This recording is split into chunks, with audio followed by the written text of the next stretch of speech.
Hello and welcome back, everyone, to the SMITE Circuit Playoffs. We're done with the first half of the day. Yeah, the first half is only over, with the EU now being concluded for our playoffs. So we got the NA half to start up here for the second part of our day. But before we jump into there, if you guys are festive, if you guys like Halloween, I like Halloween, I like pumpkins, I like carving pumpkins. And if you like carving pumpkins, you can go over to our official Discord at discord.gg/SmiteGame and carve your own pumpkin for a chance to win some big gems, some big codes, and even maybe a potential gift card there. So make sure you carve your pumpkin and get your entries in by October 29th, 11:59 p.m. EST, for your chance to win some sweet prizes with that pumpkin carving contest. It's going to be fun. Make sure you have some fun. I'm gonna go ahead and tune in to Discord and see what kind of cool pumpkins we see. Maybe we see some cool gods carved into the pumpkins. Maybe we just see some general faces. You never know. It's always fun when you get the pumpkin carving. But one thing that's also real fun is some high-octane Smite, which we're going to have here to get the second half of our day kicked off for day number 2. It's J-Mac and Aggro joining me to get ready to go to the Sturdy Artisans and the Winter Dogs. You want to talk about fun, you're going to see it here with both these teams. 100%, man. It's do or die for these two teams now. Down in the lower bracket, their season on the line.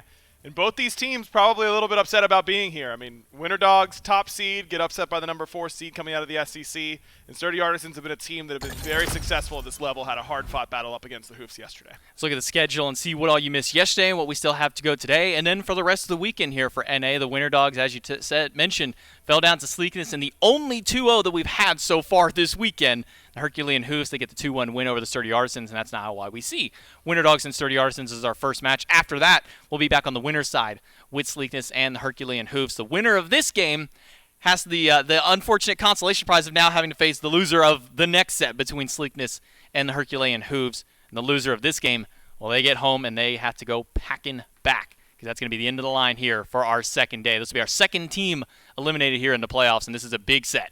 Should be a lot of fun, man. I mean, it always is whenever it comes down to these higher stakes matches. No higher stakes than potentially being eliminated at the end of the day. So excited to see what they're going to bring. I think both teams did some things well yesterday, but had some clear areas to work on.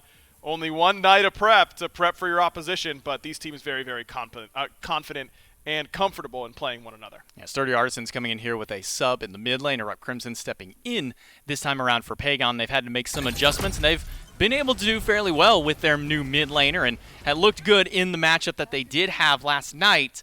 But now coming up here against the Winter Dogs, one thing that we saw consistently banned away, and I'm just going to say maybe we get to see it today. Relentless One didn't get a chance to play the Camazotz that he brags so much about. You think there's a chance in the world that Winter Dogs maybe let that through? Yeah, I mean, you got to let some things through. If Crimson's popping off on Tiamat like he did yesterday, then you might not have a choice. This was a pick that he looked really good on in Game 1 in particular.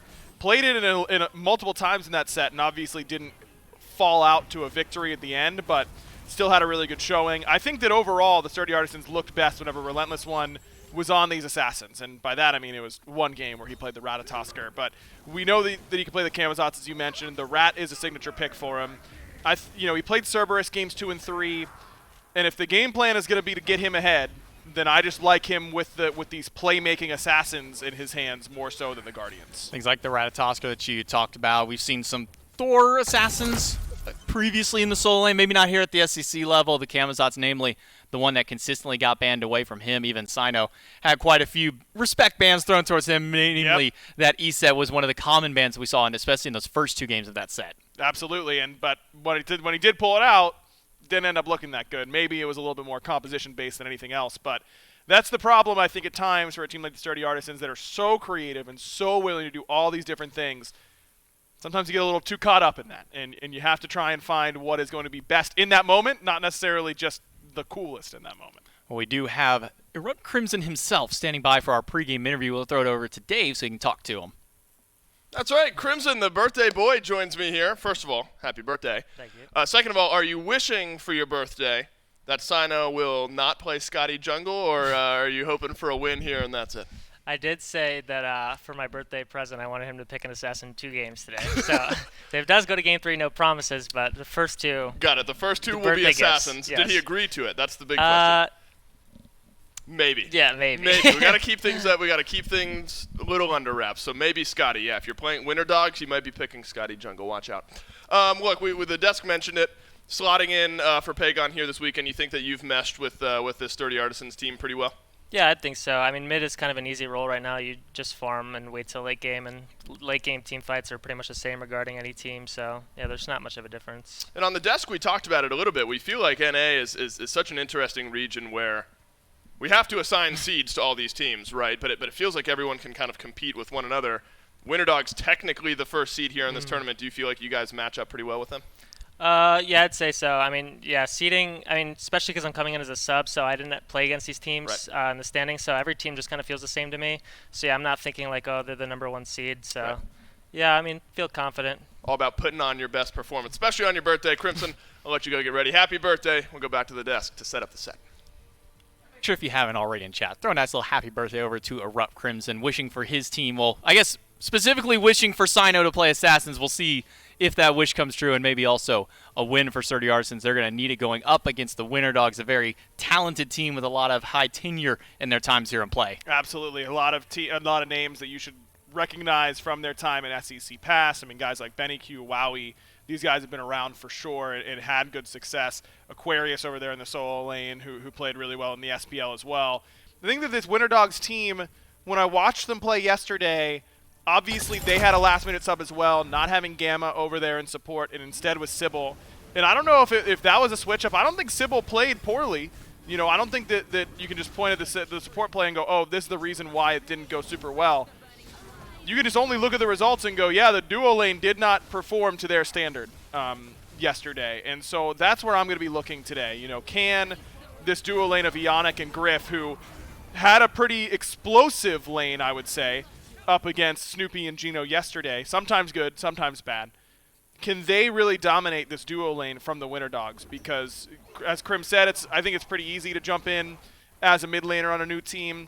Support's a little bit harder, and if you can bully out Sybil, if you can punish Wowie, then that's going to be a pretty good path to success for the other side. If you can get Wowie where he's at least comfortable, not necessarily able to free cast, but just in a spot where he can reliably deal some damage back. If Benny Q is able to get on a comfort pick, the Winter Dogs are always going to be in a much better spot. Aquarius, even on this Cthulhu, wasn't able to find the win, obviously, but we've been seeing a Cthulhu still be a top priority for a lot of these teams. He's been still in that top 3 pick or ban pretty much exclusively for, I would say, really every single set that we've seen so far. This Cthulhu, I do not imagine that pace is going to slow down here in this set. No, I think that'll still be a priority pick. I mean, Kirmi has been going for a couple of different options out of the jungle. The Gilgamesh yesterday, a lot of junglers aren't really touching that anymore, so maybe trying to keep that more in meta there for the Winter Dogs could be good. I mean, I think this team certainly has a ton of potential. They're the #1 seed for a reason. They were very consistent during their online phase. It's just a matter of getting those laning phases under wraps, you know, making sure that duo lane doesn't fall too far behind. Because yesterday when Wowie was playing that Uller, just fell to a point where he was never going to be relevant in that game. And a lot of that is credit to Sleekness. I thought that Dude Man Bro and Quig played really well in that lane, but still, the Winter Dogs should be looking at Wowie as a win condition in this set, and we just didn't see that yesterday. Maybe it's just they didn't pick any dogs. I don't think we didn't see the That is true. Fenrir, we didn't see the Cerberus or the Anubis picked up by them. So maybe that's the condition. Maybe you got to go with what your namesake is. But all jokes aside, we have actually legitimately seen this composition come out a couple of times, whether it be the Cerberus and the Anubis. Just the Anubis popped out of there by Benny Q in the mid lane. But your eyes do not deceive you. If the interview didn't already give it away or you missed yesterday's match, the players are here in the studio playing live. Every single one of these NA matchups is going to be played out here in the studio. This one ever so important for both these teams. They need this win to move on in the lower bracket, because if you lose here, you are gone for the rest of the weekend. No chance at you going back and making a run towards Worlds, but there is still some potential for one of these two teams to take that final World spot. Yeah, I liked the look there for the Sturdy Artisans. They were kind of joking around, having a good time. Winter Dogs, not as much LAN experience across this team, certainly, as someone like Sturdy Artisans, who have Sino, who's a World Championship victor, Ionic, who was in a lot of big games at the SMITE World Championships in years past, Griff, who did it on the SEL side, Krim can be say the same thing, and Relentless One, who just seems to have more confidence than anyone else at any given time, except maybe Mifflin, for anything. But I don't think anybody can outdo his confidence, especially when he's on a high note, man. Well, especially when it has no basis in reality, because that's when Mifflin really shines, if you ask me. Winter Dogs, I mean, look, I'm not saying that the Sturdy Artisan should just roll him over by any stretch, but I think that loose sort of mentality that you're seeing a little bit more from the Sturdy Artisans does matter when it comes to these LAN games. It's going to be a very tight-knit match here. Game number 1, picks and bans between the Sturdy Artisans and the Winter Dogs right now. And the first 3 gods off the table, Odin, Cthulhu, and I'm going to just say, questionably, kind of this Giannis here. Not the one that I would have necessarily expected to be a first ban here by the Winter Dogs. It's just a classic pick for Krim, who's played it a lot, both at the SCL level and the SEC level, been very successful on it in both places. And it's a god that just does things that no other god can. And whenever you're in a position where you want to just try and end up doing pretty well with something that's safe in the mid lane, Giannis is kind of hard to pass up. So it makes sense to me. It does leave a lot open, though, but when you're in second pick, if you can leave 3 priority gods open, then you're going to be in a pretty good spot because you get 2 of those 3. Yeah, Sturdy Artisans have been kind of going more towards this Tiamat as a first pick if it does get left open, or maybe they hedge their bets on the opposite team not picking it in their top 2. We'll see if that's the case here because it's a Geb and a Nike along with the Uller from the Sturdy Artisans as the final 3 bans. Sturdy Artisans have a lot of decisions to make with Yamoja open. Absolutely no surprise they're going to give one of the top supports to one of the top support players in the league. Ionic was the difference maker in the Sturdy Artisans win yesterday up against the Hoofs with this exact pick. Very surprised that the Winter Dogs are able to, or willing to let it through. I mean, make Krim show you the Giannis, right? He didn't play it yesterday, wasn't banned at all yesterday, I don't think. Ionic showed you the Yamoja yesterday, so unless you're coming in with a very specific counter pick idea for how we are combating this Yamoja, I don't understand why it gets let through instead of the Giannis. Winter Dogs hovering one of the first dogs of the game here, Cerberus, being looked at by the Winter Dogs. Don't know if that will be locked in. That would be a potential flex position. We've seen a little bit of Cerberus support, not too often, most likely going to be rolling over towards that support role. They still have another pick to go after. The Tiamat, namely, still open, or Up Crimson had, I'm just going to say, pretty much got to have a field day on it yesterday. He got 3 games in a row where he got to play it out. Only found major success in one of those games. But if you keep giving it the same player, the same god too many times, eventually they're just going to run right through you. Yeah, it's a rhythm thing, and especially as mid lane, landing your skill shots and just little things like hitting a couple more shots out of that primordial onslaught and that kind of stuff. Just getting into a rhythm with the same god does feel really good, as it's an early Tsukiyomi pick here for the Winter Dogs. And this is a god that I do think is being underplayed right now. I think he's very strong, but top 2 feels pretty early, I think, for the Winter Dogs. Feels like it's almost kind of, I'm not going to say a page out of the scares book, because this is a god that they really do love to play, but it's usually over in the solo lane that we've been seeing it more often. Sot is one of those players who really likes playing this god. Has a lot of damage. He can get in that backline really easily. Sometimes the trouble might just be getting out of that backline or finding some kind of escape path.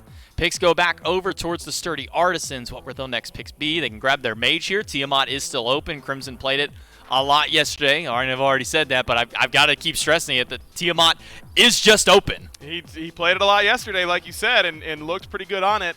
I mean, no mages off the board besides that Giannis ban, so, Raijin's still open. Morgan Le Fay saw a lot of play in the EU SEC. Benny Q played it yesterday, so the Winter Dogs do value it. But the Artisans normally, if I recall yesterday, they were saving their bottom 2 picks for their right side of the map, for Sino and for Relentless One. So I'd expect this to be a backline duo here for Griff and for Krim. So could be Tiamat. It's Hachiman for Griff. He played this yesterday, looked pretty good on it, got a pretty good lead on this pick, ultimately did not end up winning with it. But here's a quick adjustment from the Artisans. Instead of picking Krim's God, they go with Camazotz, which was banned away from Relentless One consistently yesterday in every single game. This is exactly what I wanted to see, the adjustment from them, because I think that putting Relentless One on these assassins, letting him try and isolate the lane, be aggressive, be this dive-centric character, is where the Artisans usually find their most success. But now that there's that question mark, we know and we've heard, Relentless One praising his Camazotz, and no surprise, he's had great success on in the past. But Krim said he wanted an assassin. Maybe this Camazotz does go in the jungle for Sino, but there's still 2 more picks, so Sino still has quite a few options left to him. It'll be a Terra for the last pick for the Winter Dogs before we jump into the bans, and because it got left open all the way until now, we finally do see this Tiamat banned away by Winter Dogs in the second phase, and a Heimdall out of the Artisans. Since they have their Hunter, they can go ahead and start safely banning away some of those safer ones. Yeah, it makes sense. Just give Griff a matchup that he can try and dominate the lane in and be really strong. It's an ESET ban, smart from the Winter Dogs, because when you have an assassin over there in the solo lane, a physical assassin, that ESET looks a little bit more attractive, and so you just end up taking that away from Sino, which I think is pretty smart.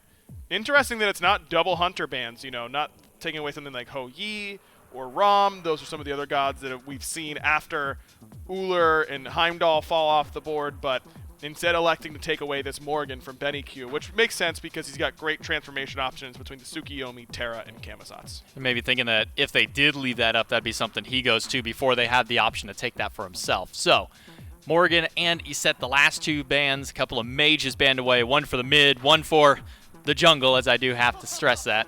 Winter Dogs, they'll go with a Rom for their final pick, so getting a little bit of safety, getting some decent range damage via that ultimate of the way of this Hunter. And we've seen kind of a different build path to these Hunters than we'd seen in the past. Rom kind of rose up with the bow build, and people introduced some crit in it. Now we've been seeing a little bit of a change up where it's been like Crusher, Aussie, Wind Demon, Dominance, Deathbringer. Didn't see a whole lot of success out of that style of build, even with the Transcendence slot in for that Crusher out of this Rom. How do you feel that Rom kind of fits in this current meta? Yeah, I think you have to go with like the Ichabod build. You just can't afford to go trans on Rom. I just don't think it synergizes with the build well enough. I think you just got to be kind of stubborn with your option. As it is Thoth for Crimson, and this is a god that we just do not see ever because he is so easy to kill. Just so easy to kill in the mid lane. Interesting. Okay, so I'll get to that in a second. Oh. Thoth, even though we don't see it, So set mid. and even though it isn't very good, it is great for Crimson because this is a god that he is so comfortable with. When I first saw Crim playing Thoth on console, and this is a true story, I thought he was cheating. I thought he was playing on keyboard and mouse because he was so accurate with it, and he moved so well. I was like, this guy has got to be cheating. And then I watched it myself in person, and he wasn't, and he's just that good. So I love this pick for him. It's a comfort selection. Now, when you look across the way, why does Thoth usually stink? It's because he's so easy to dive. And once that dash is down, once you see the little finger wag, he's free. And you've got two gods that are so easy to get onto him with Tsukiyomi and Set, both of whom could go mid here. I've seen a lot of Tsukiyomi mid in ranked, so not exactly sure which one's going Why mid. would you bring that upon us? Hey, it's good. I really think it's fine. I really do. It trades well. Its ultimate is really good as soon as you hit 5. It can clear the wave well enough. It plays solo lane. Why can't it play mid? Because there's a nice blue buff, and usually you want to leave that side alone. You be a little bit tankier sometimes. No, you're good. But You get to just poke them. You're all in is fantastic. If Thoth ever dashes, Tsukiyomi ult, dead. Not a whole lot he can do. same could be said here for the set. We've been seeing some success out of it in the mid lane in the past. Now we get to potentially see it here as a second time. But either way, you're looking at two assassins barrel stuffing the mid lane. And for a Thoth, once that dash is down, you're pretty much dead no matter who you have to go up against. Yeah, it's going to be tough, man. I mean, if Crim can free cast and they can't get onto him, he's going to really poke these assassins super low. You got a little bit of sustain from the Terra, but that's not enough to really contest with Thoth poke. If Crim goes with less than like 3 or 4 deaths in this game, they probably win because I think that their dive is fantastic. They've got this Yamoja. They've got really good options. But if they can get onto this Thoth with any sort of consistency, I just don't think there's enough magical damage that the Artisans can win. The all-in commit is going to be very good. Hachiman, kind of difficult to get away from some of these longer range assassins. Ionic trying to put up the walls and keep these assassins off of their carries is going to be pretty important. And one thing that we're finally seeing out of Sino on this land is going to be an assassin. Straight out of the assassin tab, the Thanatos was the final pick for the sturdy Artisans. There was a little bit of flex potential with that Camazotz, but after the success we'd seen from Relentless One in the past on that god, we were most likely going to see it head that way. So Crimson does at least get one half of his first birthday wish, which was seeing an assassin for Sino in the jungle come the way of the Thanatos. Do you think that Thanatos maybe offers him enough early pressure and maybe enough early help to kind of get through some of these assassins? Definitely. I think that up against something like a set, you want to just burst kill him. You don't want to give him that opportunity to sustain up and through and use that mobility. I think the Thanatos is very good. Well, which assassin are we going to see in the mid lane? The anticipation is killing me. Let's jump right in and find out. The North American heartbreak match of the day. One of these two teams will be going home at the end of this best-of-3 set. Dolson, Mifflin, Doug. We're bringing you all the action from game number 1, game number 2, and maybe game number 3. And Sino's kept his word, Miff, sticking with at least an assassin here in game number 1. But Crimson maybe should have made some promises here to stick to meta mid laners. He's gone Thoth in game 1. I'm with Aggro, man. I also accused Crimson of cheating back in the day. He was doing it to both of us. We were both getting accosted. So I've got some confidence in his ability to play the Thoth. That said, this is not a composition that I would necessarily say facilitates Thoth as well as you would like. Sure, you've got maybe the hovering death from Sino to set up for some of these ultimates, maybe some of these long-range stuns from Ionic, but it's not consistent CC from either one of these sides. If Sino's dunking it every time to set up for Crimson, he's putting himself out of position or losing out on an execute tool. I'm excited to see how this one pans out, but maybe more interesting is the fact that Sino is just elected to play an assassin in general, man. I mean, it's been a while. Look, he has to give himself something fun, right? I mean, it's an assassin, but it is far from a standard assassin. We saw Thanatos earlier on today in EU, and already Sino has done more damage than we saw a few minutes into that game, taking a lot of damage, though, in exchange. Look, if I'm going to make fun of the 0 damage Thanatos at 15 minutes, you got to say his name. The last half of the game, yeah, right, Rapio.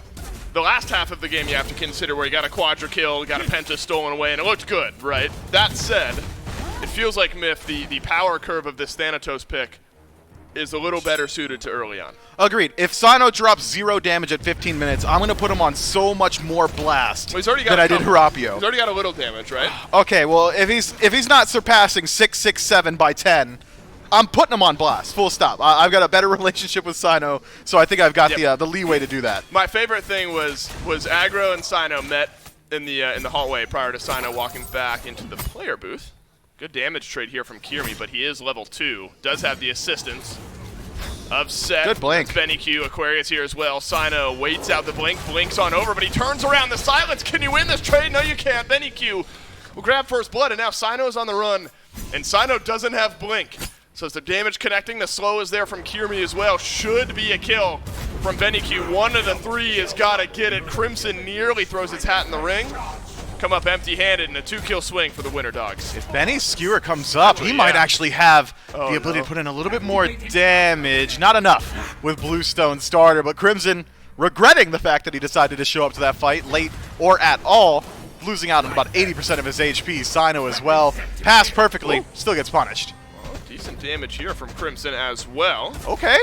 1, 2 is good, and Crimson makes Benny Q pay for sticking around in lane. And a breath of fresh air for the sturdy Artisans. You lose 2 kills on right. The game feels horrible to start off. Both of the kills landing on Benny Q. And Crimson's able to root him in place, gun him down, and this Thoth has some value, at least in the first 3 minutes. Yeah, Crimson not only got the kill on his opposition, but also doesn't rotate initially to the fight, so got an entire wave that Benny Q was missing out on. It is mitigated a bit that wave farm missed out, but the fact that he picks up a double kill first one, hard to argue against those stats. 2 and 1 is Benny Q right now, but Crimson sitting comfortably at level 5 as opposed to sets 4. And who's the win condition for the sturdy Artisans? I'd argue it's Crimson. On this Thoth, he's going to be one of your highest damage output gods. In the late game, has an ultimate that can completely change the face of some of these team fights, so getting off to a quick start feels great. Sure does. This dual lane Myth, I think, is going to be fun to follow along with as well. Ionic, such an interesting player, kind of stalwart in that support role. Griff has looked all right this weekend. On the Hachiman, I think, is an interesting look at this matchup. You look at Ram on one side, Hachiman on the other. Feels like we're sticking around in the bow build meta, given the picks that Griff and Wowie have here. We'll get a chance to talk about that as Kirmi hits level 5. Piercing Moonlight is there. That's going to force Bat Out of Hell out of Relentless One. 1 and 2 get him out. 3 secures the escape. If nothing else, forces his Kamazots back to base. Yeah, Sino fully trusted Relentless One to just fend for himself, I suppose. I got a farm. Did not want to go into that fight, had the hovering death, but says, hey man, I'm sitting on tier 1 mace. I'm headed back to base immediately. You can go ahead and get yourself out of trouble. And he does so this time, but it does cost him the ultimate Relentless One. Going to have just about 0 safety going forward for the near future. But it was an expensive engagement for the Winter Dogs as well. Piercing Moonlight expended by Kirmi, meaning that there's really no kill potential for this Tsukiyomi until that ability comes back up. So as it stands, this game should stalemate. Should. Blink in onto Relentless One, who has Blink and no ultimate. There's plenty of damage here, but not enough mana from Kirmi to fully rotate through those cooldowns. Relentless One sustaining up plenty in this engagement. Sybil's going to make it a 3 versus 1, and that is just fine for Relentless One. Hovering Death was there from Sino as backup if need be. Blue buff gets dropped. And Relentless One will be able to go pick that up and live on. Some pressure spent on the right. Kirmi waiting for his ult to come back up. Aquarius as well. And that's big from Relentless One to survive there. Relentless One can't catch a break. He's got so many people rotating in his lane, as does Sino in the jungle. That's a lot of damage. What is all that damage from Benny Q? Sino is just getting run down here. Good sustain, but not enough to keep Sino onto the map. Relentless One deals some damage back to Benny Q, but Sybil is still here, and Benny Q's got a double. 4 and 1 on this set, 5.5 minutes into the game. I mean, you figure a moment ago, Miff, you get a nice shutdown onto BennyQ, but he has immediately come back onto the map, gotten another 2 kills in this set. Finishes that Transcendence up, gets some stacks on it. Yeah, there's a reason that set is 100% pick ban in the SBL, right? And it's exactly what you're seeing right now. It hits his power spikes incredibly quickly and can get involved very early on and has phenomenal scaling into the late game, especially considering Transcendent start for BennyQ. Yeah, he's going to be getting very, very strong. His ability damage going to be through the roof going forward. And the Sturdy Artisans, and Relentless One in particular, can't catch a break. This is the 3rd or 4th gank in his lane. We are still fighting here, and it's Sybil with that Terra ultimate. River's Rebuke out of Ionic nearly catches Sybil into the mid lane. Kirmi spent Piercing Moonlight there, unable to get a tick of damage onto anyone, so will not re-engage on the fight. That's tough for Ionic. That's looking like it could be a good opportunity for a kill onto Sybil, who's able just to squeak out of the right-hand side of that River's Rebuke. If nothing else, Myth, it doesn't get worse. I'm surprised, admittedly, that the Sturdy Artisans are considering forcing the issue around this 4-on-1 set. No, fighting around BennyQ right now doesn't feel too bad, considering he's got level parity with Crimson. Yeah, I mean, despite the 4 kills, still just level 8 as Sino. Whoa! That's a lot of damage! Oh my, Sino's got plenty of damage in as well. Ionic is here, no River's Rebuke, but some damage over the wall from Crimson. Will Final Judgment be needed? One more. Kirmi just needs an auto attack. Final Judgment clips off on a BennyQ. No. Kirmi is still alive. They have not gotten the kill. Sturdy Artisans have not finished off their primary target. Sino will walk in, grabs the heal, and gets out, but that is too close for comfort to the Sturdy Artisans. Sino can re-engage. Death Scythe heals him up all the way back to full, but nobody else in range to put up a fight with him. If Ionic can connect a stun, this could very well be another pick for the Sturdy Artisans, and they're continuing to chase it out. They want this invade. Yeah, why not? You'll look towards the blue buff here. Aquarius, no ult. BennyQ, no ult and no health. Blue buff gets dropped down here. Ionic will walk on over, pick that one up. So Crimson's starting to show some of the potential out of this Thoth as well, able to weave a lot of damage over the walls in that team fight. All of that for 1 kill, Myth, and an invade. But it was a better look from the Sturdy Artisans compared to BennyQ being let off the leash again. Yeah, BennyQ has been getting hunted by Sino. He can see him through the wall thanks to his passive, but Benny, privy to it thanks to the communication of both Sybil and Kirmi, should be able to make his way out. Sybil, though, maybe not. Sybil stunned, but not enough damage yet. Griffiths rotated in from duo, and the last auto attack is there. And the Sturdy Artisans making use of their rotation potential. Piercing Moonlight sends Kirmi right back into the fight, but there's just way too much from the Sturdy Artisans. That's a good rotation in from Wowie. A double kill around the corner, and the Winter Dogs able to pull back 2. They are. Wowie heads up and Maybe drops 3. Sino low. 3 snipes connect, and BennyQ finishes off the kill. This set puts his 5th on the board. 2 for Wowie, and the Winter Dogs are off to a quick start, but despite having so many kills to their name, gold experience across the board still largely even. We're talking 500 gold separating these two teams. Maybe the largest level disparity we're seeing is just about 1. 1,000 experience in their favor. It's been a very back and forth early game. One team pulling 1 kill here, the other taking it back elsewhere, but neither one has really pulled ahead. Not surprising, given the way that these two teams have played individually over the course of this phase of the SEC, that we finally match them up together. And they're going to play like this against one another. That's a massive rotation in from Wowie a moment ago, because that's a lopsided fight for the Sturdy Artisans. Able to pull back a couple of kills. Sino has not let off the gas, Myth, and I think maybe that's how you have to play. Despite it not all working out 100% as Thanatos wants, we've still seen that Death Scythe and how much damage that can do. Sino appears to be playing the way you have to. Yeah, Sino's job as Thanatos in the early game, in my mind, is just put as much pressure on the map as possible and slow down the farm of the opposition. Because Sino has been playing so actively, it forces Kirmi to do the exact same, or Sino's just going to put a lane ahead. So every time this Thanatos shows up, he's going to have Tsukiyomi on his heels. So Sino has been doing a good job of leveraging his global presence to get to these fights a little bit more quickly. But Kirmi is also, in his own right, been doing a great job of mitigating this early pressure that Thanatos brings. Wowie is in some trouble here. Not sure he knows it, but playing safe enough behind that tower. You don't know where Sino is. And that Sino was the trouble, to be clear. If there was an overextension from Wowie there would have been a whole lot of pain making its way to the duo side of the map. So ever active is Sino, has the hovering death available. That'll allow him to engage on something maybe like that, but BennyQ able to walk on away from the Riptide. Ionic is going to be pivotal in this game as well. 0-1-3 on the Emoja. In Myth, Emoja felt for a while like pick ban regardless, but I think we've started to see now those who can and those who can't. In Ionic, certainly one who we know can in the right scenarios, and so you'll need a lot out of this Umoja to give the Sturdy Artisans a win. Agreed. Right now, Ionic's just waiting on a pretty massive power spike. Wants that Lotus Crown finished up before they actually start to utilize this Umoja in the team fight more so. So, I think he's just going to spend the next couple of moments free farming, or at least trying to, while he finishes off that item. Whereas on the other end, Sybil already has the Lotus Crown, has meditation, has great ways to proc that additional defense for his team. So Terra might be bringing a little bit more at this point. I think Ionic's going to make the difference in the team fight phase once that ultimate really can separate out these engagements. Gods like Terra, like Rom, even Tsukiyomi going to struggle mightily dealing with those massive water walls. Then anti-heal myth. I mean, you bring up the Lotus Crowns. I think anti-heal becomes an important topic of conversation for both of these teams, Ionic and Sybil. Maybe the main healing dealers now that the Lotus Crown is finished for Ionic. There's a Brawler's Beat Stick here for Kirmi. Some an 8 anti-heal for Aquarius. Relentless one immediately into the Pestilence. And then add some damage with the Jotun's Wrath after that. Seems like both teams on track with the level of anti-heal they need this early in the game. I agree. I wonder if we're going to see an Ankh pickup from either side. It could be that we see Sturdy Artisans go for it themselves. Ionic takes a fair deal of damage on defense of his purple, but with Sino joining the team, 3 versus 4, it's going to be a hard defense. It's going to be a 5 versus 4 if the Sturdy Artisans can waste enough time up into the air. Goes Sino, snipes down from WoW. He doesn't do much to Griff. Sino dunks down onto Kirmi. Beads were used to avoid the stun, but you don't have enough damage, and Sino will walk away, blinks out on the back line as well. Benny Q grabs a 6th kill of the game before heading back to base himself. Riptide back in from Ionic. Bye-bye Sybil.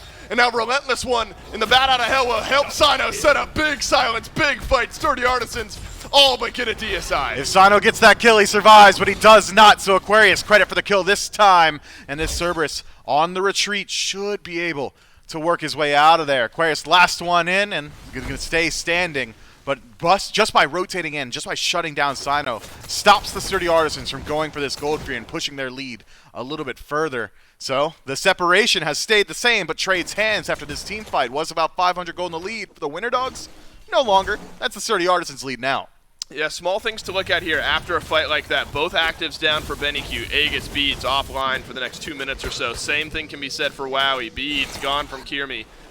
Just at a glimpse, there's a few more relics ready to go for Erupt Crimson. He has both his Aegis and his Beads. I believe one of those was purchased as he had gone back to base. And then Griff still waiting to head on back, pick up his second active of the game.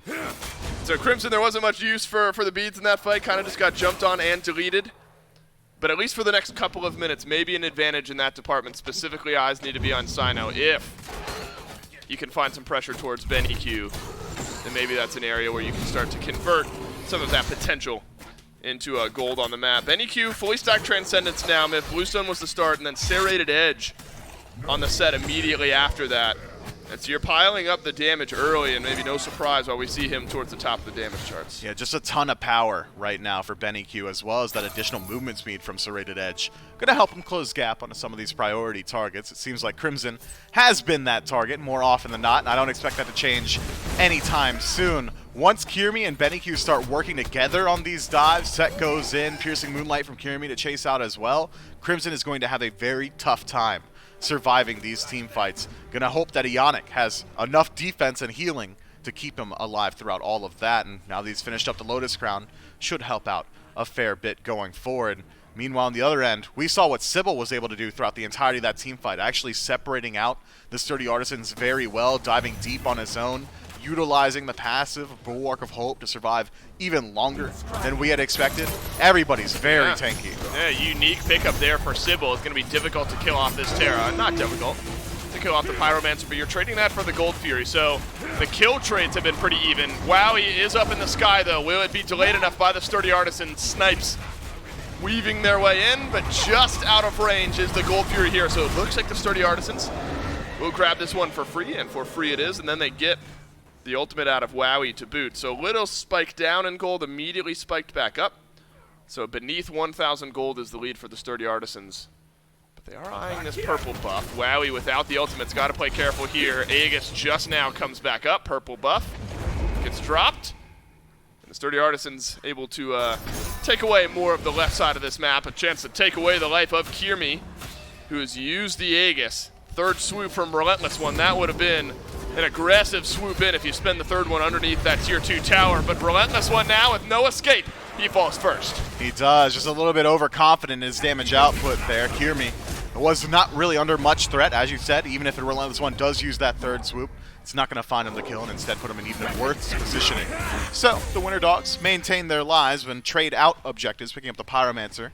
Whereas the Sturdy Artisans, they lose Relentless One, but they at least get the Gold Fury for themselves. So 8-10.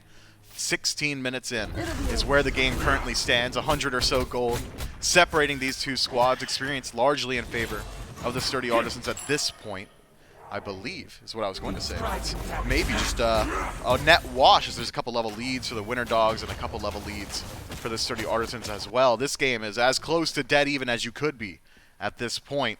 So we'll see where these teams elect to put their pressure next. I'm not expecting a Fire Giant with Pyro and Gold Fury no longer available. It might be a tier 1 Tower Siege or perhaps a gank in the jungle. Winter Dogs grouped up heavily. Yeah, spot on there, Biff. That's a blink forward, stun everything onto Relentless One. He can't catch a break. Yeah, goodbye, my friend. Unfortunate. 2-4-2 now on this Camazotz. Pestilence, Jotuns were the first two items there. No anti-heal is going to keep Relentless One on the map.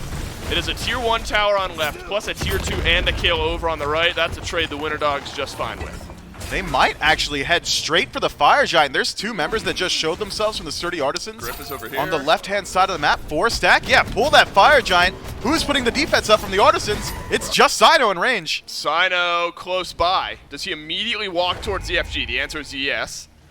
Walks in outside the ring. Fire Giant now, half HP. Hovering Death up from Sino. Can be delayed out by the Winter Dogs. Piercing Moonlight gets used as well. Sino will not dunk down onto the Fire Giant, but the FG has been dropped on the left side of the map. Griff still working down a tier 2 tower, so you're doing this without your ADC.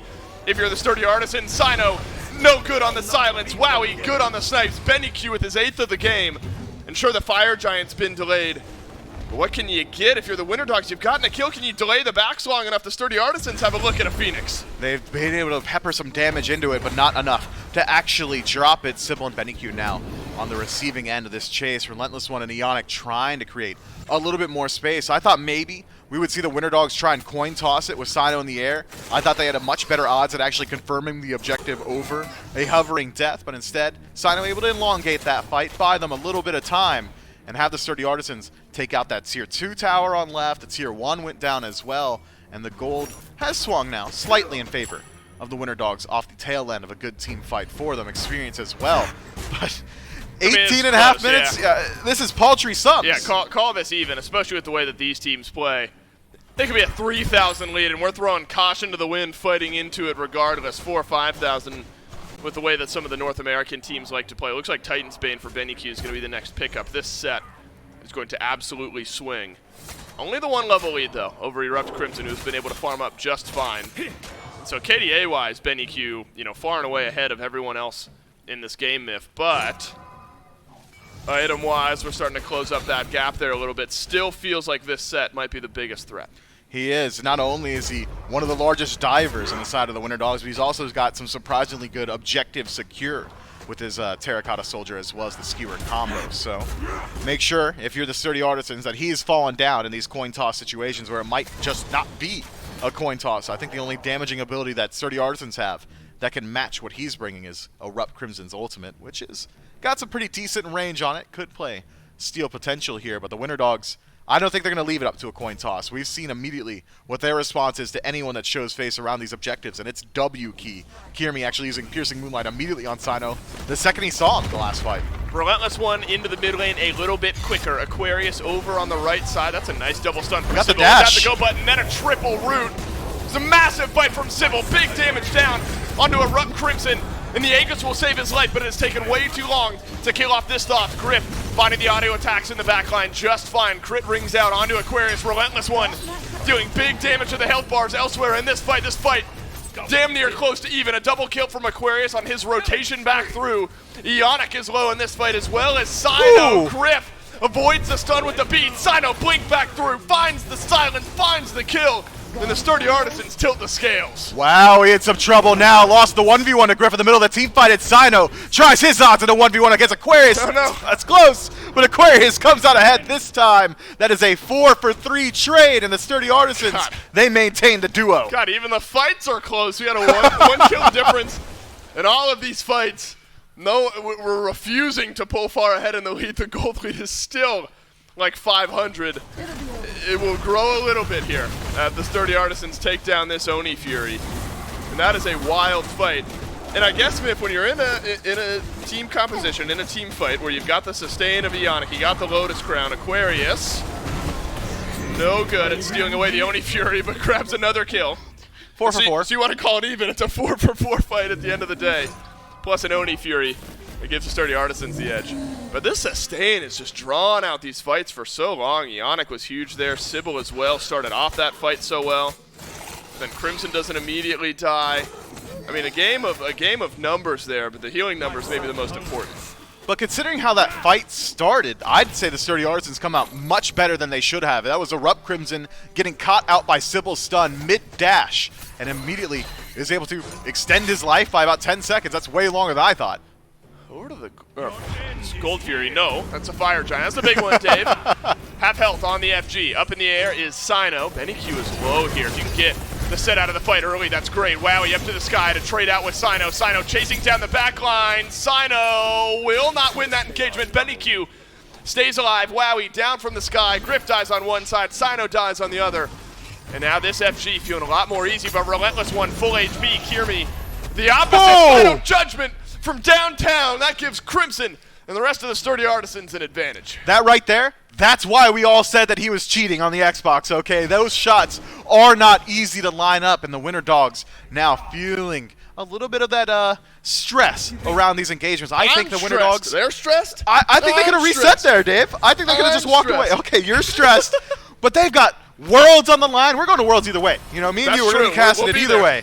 With these guys, whoever loses this one, well, not this game, but this set is going home. That's why they are putting everything on the line here. Winter Dogs may have come out ahead in the trade department, but Kirmi's desync death means that 5 members of the Sturdy Artisans are going to be able to show up at the Fire Giant in numbers as 5 before Kirmi respawns. Winter Dogs started up the objective, but it's the Sturdy Artisans in the better position now. Both junglers have had a tough game, to say the least here, Miff. 0-5-9 for Kirmi, 3-7-4 for Sino. Hey, they're trying their best. They are trying their best. Sino a little bit further down on the damage charts than what Kirmi's been able to do, about a 4,000 difference between the two junglers. But it's been the Winter Dogs starting up the Fire Giant, and it's been good replies from the Sturdy Artisans to keep the Winter Dogs off of it. Aquarius just kind of walking away from some of the damage that Relentless One is throwing in his direction here. Crimson looking towards Sybil. Won't get a lot of it, and this is a good opportunity to drop some deep wards for the Sturdy Artisans. Make sure you can spot out the Winter Dogs on their way back into the FG pit. So the Sturdy Artisans, instead of going for the more difficult of the two objectives, pull out the Pyromancer just as a heat check, see if the Winter Dogs want to show up, show some face, and Relentless One acting as goaltender, make sure that doesn't happen. We'll see if they can do the exact same thing with the actual objective. They pull it, reset, isolate Sybil. But what can we do? Half HP on Sybil. That's a great engage. There is some follow-up. Final Judgment this time. No good from Crimson. Backline's being run down, but only one of them has died so far. Make that both, as Benny Q and Griff both suffer early deaths in this fight. Crimson has found some damage on Kirmi up here on the front. Sino's got a double. Sino's got a triple. A quad around the corner. Aquarius is full HP, though. He'll be able to jump up and over. And finally, Sino's able to find the big fight here on the Thanatos. Maybe it's just the theme of the day for Thanatos. Slow early games and great late game quadra kill for Sino. And the Sturdy Artisans 4 strong might just head down straight through mid. They've got so much time to work with. 20 seconds left on the nearest respawn. They might be able to strip a Phoenix, but I doubt we're looking at a Titan here. Sino goes into that fight 3-7 and walks out 7-7. Hero. You want a quad, you pick Thanatos. I guess that's the rule of the day. And it'll at least be a Phoenix here. Sybil up in 4 seconds. Should be enough damage here from the Sturdy Artisans, but I agree with you afterwards, Smith. You got to turn around head on out. Fire Giant still stands. That's a lot of gold now that the Sturdy Artisans will be able to head back to base, spend up, should be feeling fine to go back to this FG and maybe start up a fight. Big, big fight from Sino. We mentioned both junglers, Smith, struggling.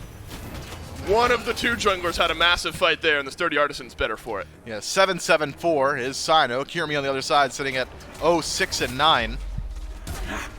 Pretty nice KD from both sides here. But the Winter What was Dogs that? might have... I'm sorry, what? What was that? What was what? You stumbled a bit.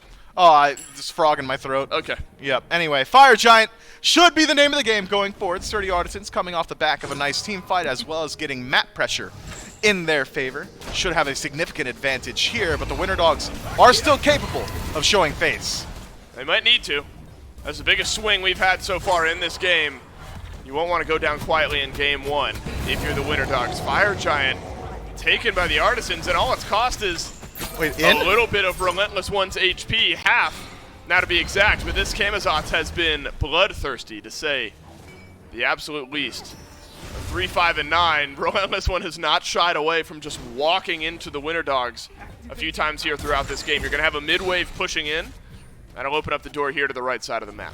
The defense of the Winter Dogs is nothing to be scoffed at. Anytime you've got Terra on your team in a siege defense situation, it's pretty good. I wouldn't scoff again if I were you. That's dangerous stuff, especially considering it's not just Terra, it's also Cerberus, which feels pretty good. That is a large bit of AoE CC, and anyone who is dropped low will have to contend with the dive potential of Kirmi, Benny Q, and the chase down of Wowie's ultimate. Sturdy Artisans, they've got good sustain, they've got Fire Giant, but they've still got a little bit of work to do. And they've got Relentless One and Sino walking down the mid lane, 3-2 split. Sino is just going to make things so uncomfortable here, whether it's a hovering death or a death sight that half HPs one of the backliners. Somebody is getting picked off. The River's Rebuke keeps Sybil out on the right-hand side, but there's not enough damage onto the Terra to make it worthwhile. Some snipes down from Wowie will connect onto Crimson, but immediately sustained back up by Yannick. Sino dunks down, piercing Moonlight. Could be big for Kirmi as Benny Q has found the first. Sino turns tails and leaves with the rest of his team. But look, it's massive from Crimson, finding kite damage on the back end of this fight. Kirmi, Benny Q surviving with a little bit of HP. Aquarius tries to stick his ground and is not allowed to do so. Drop down to 50% HP, and the Sturdy Artisans, they're pushing in. Crimson, huge! He got it. Benny Q down 10 and 5 now. On Whoa. the set, Griff has got another. This one on to Sybil. What? Dash forward from Crimson. My man is mad. Wow, he uses the Aegis. Waiting for those cooldowns is Crimson. Stop! The dash on off to the side. What? Kirmi taken down beneath half HP, and Crimson playing like a man possessed. Are we sure he isn't cheating still? I don't know, man. This guy does not miss. Crimson dealing so much damage from maximum range. This is the annoyance that Thoth brings. He hits you from further away than you can hit him, and he's swinging way harder. Yeah, Vinny is overlooking the obvious cheats from Crimson as a birthday gift. That's what we've got here. Up in the air is Sino. Down he goes, and goodbye Kirmi. Final judgment from Crimson does the final bit of damage. And that might be the final bit of damage here in this game. Griff walks down Aquarius, 5 seconds on Sybil. 0 seconds left in this game, and the Sturdy Artisans run over the Winter Dogs in game one. Sybil would have to make a miracle happen, and he was given about 2 seconds to do it. That's not enough. Congratulations to the boys. Convincing win. Yeah, birthday boy. He deserves a big high five. Sino getting a little bit of a pat on the back from the team there. Played an assassin. Good for him. That's, well, right, and we've only got one more guaranteed game of assassin play out of Sino. Did he only say 2? Yeah, Crimson, on the interview, I said, did you ask Sino for his gift to be no more Scotty Jungle? And Crim said, all Sino promised me for my birthday was 2 games of Assassin Jungle. So if the Winter Dogs bounce back in game 2, who knows what's in store here for game 3. It was a rough start, I think, admittedly, for Sino. Remember, goes into that big quadra kill fight at 3 and 7. Turns things around, but Crimson's got to be the name of the game there towards the end. Massive damage from the Thoth. What could you do about it? He's dashing in, forcing beads on his own, dealing so much damage from further away than you can deal with. Crimson's Thoth is an issue. It is a serious issue. Are we in a world where we're pick banning Thoth? I don't know. My head is being scratched right now if I'm the Winter Dogs. You got to figure things out. 1 game away from going home here. Sturdy Artisans take game 1. Can they take game 2? Stick around and find out.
week you call me. The way you're talking is driving me insane.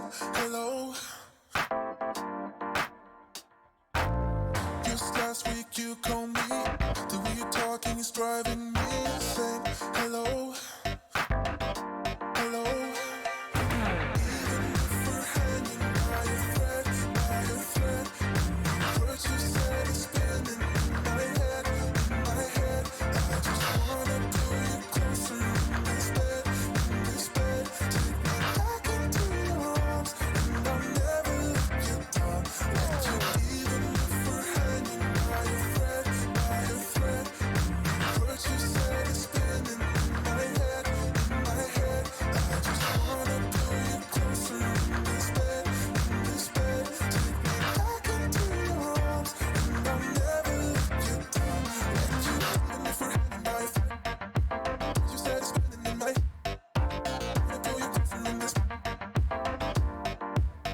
let you. Even if we're hanging by a thread, what you said is spinning in my head, wanna pull you closer in this,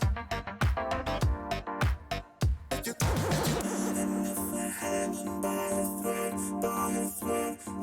what you said is spinning in my head, I just. Even if we're hanging by a thread, what you said is spinning in my head, I just.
Hello and welcome back to the SMITE Circuit Playoffs, an explosive Game 1 here for the Sturdy Artisans to get a win over the Winter Dogs in our third set of the day.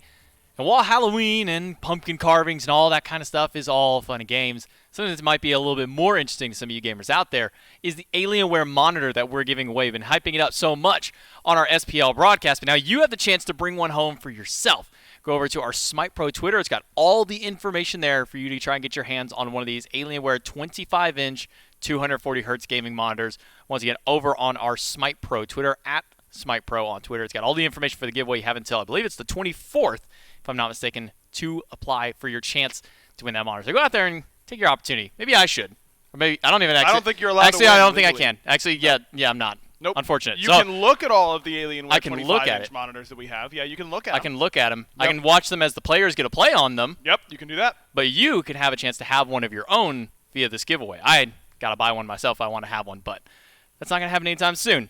Sturdy Artisans, Winter Dogs, game number 1, explosive finish. And, man, you were hyping up Erupts, Thoth. And I was sitting there. I was like, Aggro, if they got something going, they fought against it on the box. Maybe it's all right. Yeah, no, it's better than all right. It's pretty damn good. It's really good. That dude just doesn't miss that often, if No. ever. He was so accurate this game, and this game did not start off very well for the Sturdy Artisans at all. I mean, Benny Q got off to a good start. This was actually a huge kill, I think, for Krim. This was right after Benny got a double, and just shutting him down there and slowing down his farm prevents him from just totally running away with the course of this game. Sino definitely had a mixed bag game, I would say. This was a clean scythe on the Kirimi to get him back into it. And obviously, we're going to show the Quadra, I hope, a little bit later on. But definitely a bit of an up and down game for Sino, literally in the sense of that replay. But overall, I think the way the backline played for the Sturdy Artisans, they just outplayed what the Winter Dogs were able to do on the backline. This fight in particular is where Griff just went absolutely crazy. His footwork on this play is really what impresses me the most. As he comes in after these kills go down, Relentless One buys a million years. Griff was able to turn that fight around basically single-handedly, and that turned all the momentum back in the favor of the Sturdy Artisans. And Thoth is just one of those gods that, yeah, he's not that good right now, but you have to play against him a certain way, and you have to play around him a certain way, and if you aren't used to it, then it's really hard to be ready for it. And I think Krim really came in and caught him off guard.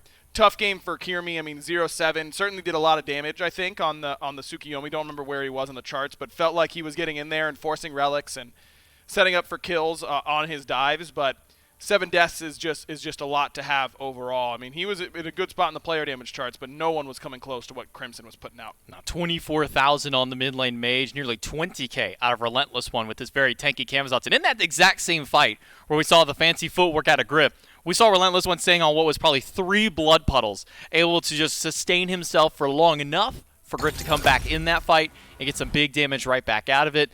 And yes, all the big flashy plays, you can maybe, kind of attest that here too, Erupt Crimson and Sino on the Thanatos. But Griff, kind of the silent damage dealer on that backline with his Hachiman, able to get some crucial picks in these fights and really able to help lead his team into getting a Game 1 victory. But now it's time for the reset here for the Winter Dogs going into Game number 2. What kind of adjustments, Aggro, do you think they need to make here going into the second one? Well, I think you've done some good work in that you're going to make the Sturdy Artisans think about the draft a little bit differently. They're going to have to think about the set. Even though they beat it, Benny Q was really good on it. He went 10-5, got off to a big lead. Those are types of picks that you don't want to have to play against again. So I think that you can feel pretty good if you're the Winter Dogs about, hey, our weird strategy didn't quite work, but we were close.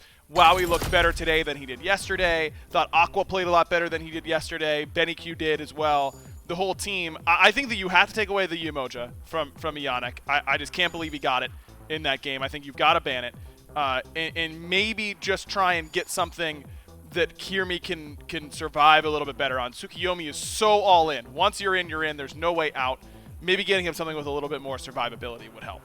Well, so far, the bans are reflecting of the exact same that we had in Game number 1 in these second round of picks and bans, and the first 4 are actually all completely the same, and not much is going to change for the Sturdy Artisans. They can keep those exact same bans they ran, well, because they got the win, but the Winter Dogs now have to make a decision, and there's the one that you were calling for. Umoja banned away, not going to let Ionic have a second turn on that guy, which he probably shouldn't have had a second opportunity to even play it in that first game today. Yeah, I agree. I mean, I'm just surprised that the Giannis ban continues to be there, but it is. I can't imagine it's going to go that much worse for you than playing up against the Thoth, but either way, it leaves open the Nike, and this is a pick that Relentless One has looked so good on for the Sturdy Artisans. I mean, he has just bought so much space and done so much damage and soaked so many abilities while surviving that the Artisans really, when you get to get a first pick solo laner like this, a lot of times players want to save their solo lane pick for last. They don't want, they want to try and get a counter pick, all that kind of stuff. But I think that as a team, it feels really good to be able to just lock in a solo lane pick and then feel like, okay, no matter what, we've got a steady force over there. It doesn't change our draft at all. We just have a rock-solid solo laner that we can play around with whatever type of composition we want to play with. And I think that's really freeing for a draft. It opens up a lot of what you can do. So far, the Winter Dogs haven't changed up their picks in the very least. Cerberus and Tsukiyomi once again for the boys on the opposite side of the court. A Nike first selection for the Sturdy Artisans gives a very stark front line on both sides. This Nike has been a very seasoned pick for the entirety of Phase 2 of the SCC, the SPL. She's seen a ton of airtime and a ton of wins, 70+% on both sides of that coming up into this tournament. I mean, this god has just been an absolute nightmare for teams to deal with. And now you're pairing that with a Terra who's going to give even more frontline, a little bit of sustain, and most importantly, a ton of peel in that front line for the Artisans. I mean, it's not the Umoja, but it's close in terms of the sustain and the team fight presence that it can bring. So I like the Artisans going to something similar for Ionic. He played Sylvanas a little bit yesterday, didn't look so good on it. The Cerberus is going to be there to anti-heal, and that doesn't feel great. But that doesn't mean you just can't pick something as strong as a Terra. You still want to get that value out of that ultimate. So I like them going back to that. And if it ain't broke for Grim, don't fix it. Give him the Thoth back. If he's hot on this pick, and Thoth is the type of pick that if you're hot and you're hitting everything, even if you're getting dove, you can still make it work, as we saw in that last game. If he's hot, give it to him again. I mean, if he's going to be a menace in that mid lane, just give it to him one more time. Rom For the side of the Winter Dogs, I'll go back in the Hunter role for Wowie once again. So he'll get a pilot that got a second game in a row. So far, 3 of the same 5 picks out of the Winter Dogs. The only thing they need to grab here would be the set to make it at least a 4-piece on their side. But it's going to be a Thanatos and then a Morrigan on the side of Sturdy Artisans being banned out here. A couple more bands up before we jump into the latter half of the picks. And it seems to be a little bit of a focus side out of here from the Winter Dogs. They've got the Tsukiyomi, they've got their Assassins, so they know what they want to play in the jungle. Now it's banning away some of the picks that Sino might try and go for. And good luck trying to lock those down. I mean, you could ban ESET again. They banned ESET game 1. I feel like that's a fine selection to take away. They ban Hou Yi instead. That's fine. You know, Griff did really well on the Hachi. The difference between Hou Yi and Hachi is so minimal unless they're trying to pick something specific that, you know, this ban doesn't really impact them that much. I'd be very surprised if the Artisans don't ban Set in this spot. I know they just beat that composition, but do you really want to roll the dice again that you don't end up getting steamrolled by a pick that just ends up looking really valuable? They banned Cirquet instead, and this is something that I'm sure is in Sybil's God Pool. It would shut down this Terra. You know, I think that this is the Artisans saying, we're not scared of that set, even though you got double-digit kills last game, but I'm a little surprised. I think they probably could have taken that away and forced Benny onto something different. And that's a huge boost of confidence to say, yeah, I know you got 10 kills on this god last game, but we're just going to go ahead and let you play it. Loki, Tsukiyomi. So it's going to be Suki mid this time, right? No. This is going to be the Meerkat special where you run the Loki mid instead. The Loki mid. Well, we'll see if that Probably happens. not, though. No, I don't think honestly, so. I don't know at this point. You're praising up the Tsukiyomi mid. You were right about Crimson's thoughts, so I'm going to go ahead and give you the benefit of the doubt on the Tsukiyomi mid potential. I'm going to throw my bets over towards the Loki, but it's a chalk on the other side. The set did get left open, but the Winter Dogs the Sturdy Artisans do not want to grab that god. Instead, it will be not an Assassin here in game number 2. There is potential if they lose that they do get an Assassin in the 3rd game to fully round out Crimson's birthday wish, but maybe if they can just get a win here, maybe he'll forgive Sino. Yeah, maybe. I mean, the chalk pick, I think that it just controls space well. If the Tsukiyomi wants to all-in commit, then it's difficult for him to do so. You can really easily keep him at bay, and once he commits in, you just toss the axe down, press 3, and that's a giant area that Tsukiyomi just can't really move away from. It's hard to get 1v1 by the Loki with the chalk pick as long as you react with your ultimate in time, because you get so much damage mitigation from it, especially as you rank it up. So I think the chalk pick can be good. It's a god you can build Erendite on, which feels good against Loki for sure. You know, up against Ares in particular, I'm a little surprised that they go Ares just because of that chalk, because I think that chalk is pretty good up against Ares. You axe him, you throw the 3. Very difficult for him to get away. I think it requires a wing blade almost for Sybil in this game. But outside of that matchup, love Ares against Terra, love Ares against Thoth. So against these 2 picks for the Sturdy Artisans, I think this Ares pick looks phenomenal. I just think that Ares is one of those feast or famine picks, and Sybil was down 2 or 3 levels in the last game. He's got to be able to keep up more and farm, because you cannot afford to be 2 or 3 levels down on Ares. All of your threat goes out the window.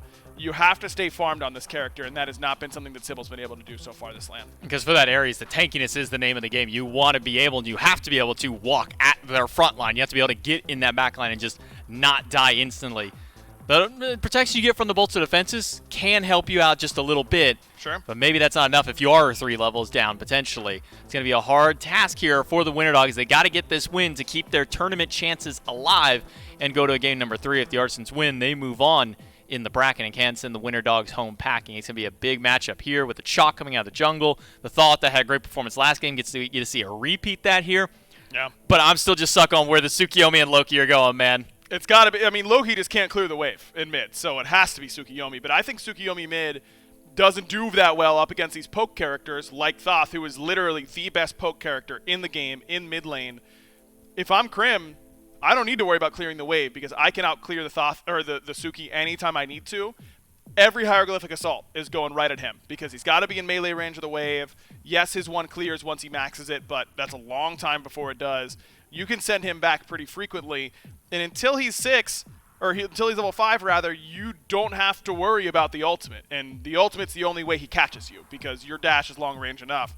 So I really think that the Tsukiyomi mid can work up against certain mid laners, Thoth is not one of them. I would have vastly preferred to see the Winter Dogs put this Tsukiyomi back in Kirimi's hands and let Benny Q go on something a little bit more traditional. And talk about the Hunter here getting to play Hachima a second game in a row. Griff looked comfortable on it last time around. Now he gets to run it back here in game number 2. Sure, you don't have the Umoja pairing in the lane with you, but you got a Terra. I'm not going to say who is equal to Umoja because there are certainly things about each of those gods that make them much more unique to each other. Vastly the amount of CC and area control that the Terra has. Can the Artisans send the Winter Dogs packing, or can the Winter Dogs bring us back to game number 3? Let's jump right into the action with Dave and Mifflin. I don't know. Sturdy Artisans give themselves a pretty good look at it. Running back Thoth here for your Rut Crimson. Mifflin, there is a bit of a change, though. Sino breaks his promise. Goes to a Warrior jungle. That's going to be Chalk instead. That just means we're on to a game 3, and that's when Sino will go back to an Assassin to make it 2 out of 3 games. Yeah, look, The math checks out, right? the math does check out, but I think that Well, you don't Chalk know geometry, jungle, so... you meant geology. I think the Chalk jungle looks pretty good here.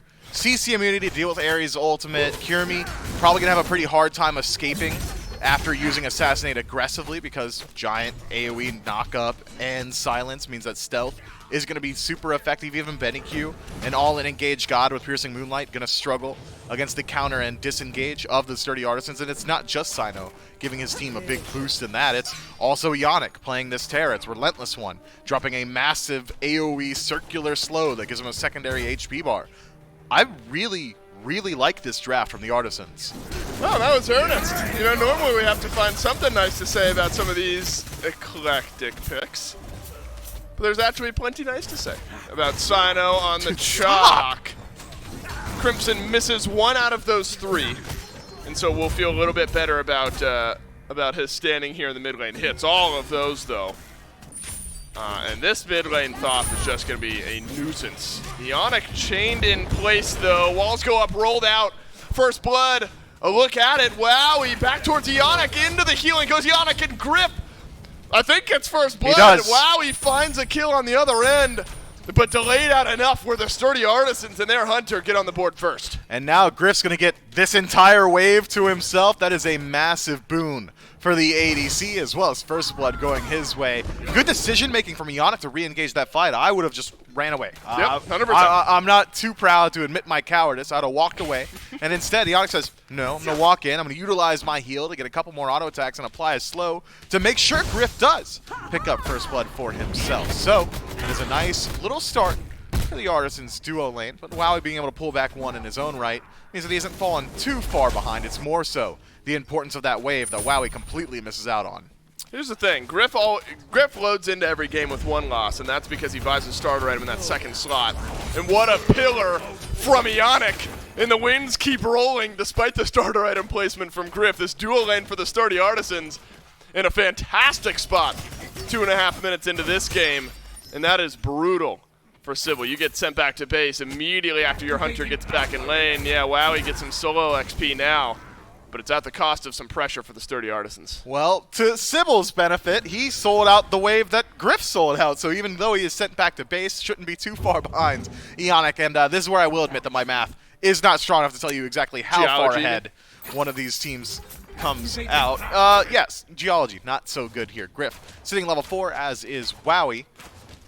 This is an interesting match now. It's maybe just Sybil who's the ultimate loser here. Is Ionic just going to keep looking to fight here? Looks like it. Some chains go out from Sybil. Walls come up and together for Ionic, but don't end up meeting their mark. So Griff in a great spot here. Still has not gone back after grabbing First Blood, and then an assist on the end of it. Sino walks into the mid lane, does not use his blink, but does use his ultimate. Keeps things interesting for Kirimi. Crimson not level 5 just yet, ticks over to it now. And so that massive kind of shotgun blast of damage just around the corner if Sino's able to return to this lane, find some big setup chunk. We're taking our chances when it comes to Crimson hitting those ults. It is a triple blink pickup by the Winter Dogs, so next time Sino rotates in his lane and ults, it's going to be a massive AoE knock-up silence followed up by a final judgment from Crimson that's going to land more often than not, be it on Kirimi, be it on Sybil. If they do decide to head over to the soul lane, Aquarius doesn't really have any way to deal with it either. I think that this blink pickup might come back to haunt Kirimi in the near future as long as Sino and Crimson are playing together around it. Wowie tries his best at stealing a Harpy away. Ionic Looks at him, says, maybe think twice, and Wowie does exactly that, walks away. Griff now 6 to Wowie's 5.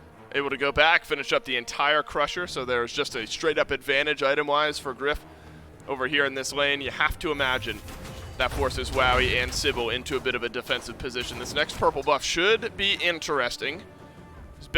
I see a Tsukiyomi on this side of the map. I assume it's the jungler coming to help out, but no, it's just Benny Q, and might end up going right back to mid. It's the Loki that you're looking out for. Will Kiermi help out with this purple buff? Do Griff and Ionic have enough pressure on this side of the map that'll force that assassin over here? It looks like there is a bit of a rotation. This is telegraphed from the Sturdy Artisans. No surprise here that they're considering an invade. And so Kiermi makes his way slowly on over to the left side of the map. Purple buff started by Wowie. Ionic in range. Kiermi here as well. Assassinate. Ready to go. First set of beads used. It's Ionic. Ultimate out from Griff as well. He will hold on to his own beads. And the purple buff drops down. Dropped off by the Winter Dogs here. Kiermi close enough by, but chooses not to use that ultimate. And so the Sturdy Artisans come up empty end. Kiermi being forced to rotate over towards that purple buff does delay the speed buff. Relentless One in a little bit of trouble here. Benny Q makes the rotation. Sentinel of Zeus, that'll help out with the slow, but Benny Q piercing Moonlight, that hits the mark. Relentless One whittled away, and it's choosing which way you go down. Kiermi was on one side, Benny Q on the other, and the Winter Dogs have evened up the kills with a mid lane pick from Benny Q. Yeah, Benny has been loving these assassins in the mid lane, and now, having put a kill under his belt, should be able to head back to base and finish up that Transcendence, that scaling. Going to be helping him out in the near future, but Crimson's gone untouched so far. 6 minutes into this game, Kiermi has not made a proactive rotation just yet, but Sino, well, he has. Oh, that's big damage. Big silence onto Wowie, who ends up using his ultimate after the fact. Griff wishes he was playing the ROM right now. You could send some snipes Wowie's way. And if Sino is empty-handed as far as KDA goes, but that still puts some impact on mid, and we get a good look at some of that early damage from Sino with just the Jotun's Wrath. And now Wowie in a little bit of trouble. If he does get hit by the ultimate from Griff, we saw how much damage he was able to do to Sybil in that last engagement, and Sybil has Gauntlet of Thieves. Wowie has Ica Veil, so he's a little bit squishier. Also is a hunter, so Griff might be able to put some kill pressure onto this ROM in the very near future. That damage output from Sino was significant. Wowie's still sitting at half HP, and seems like he knows it too. He wants to head back to base. Sybil's behind Ionic here. You're right. Considering a back. Crimson has beads. Ionic does not. Sybil has his ultimate. The dash out from Crimson after using the beads. Final Judgment out early. This is tough for both Ionic and Crimson. Both are going to get pulled in. And it's a massive combo in the mid lane. Crimson the first to go down. Ionic gets a stun. And that's going to allow Sino to re-engage on the back end of this fight. Relentless One is here as well. Sentinel of Zeus ready to go if need be.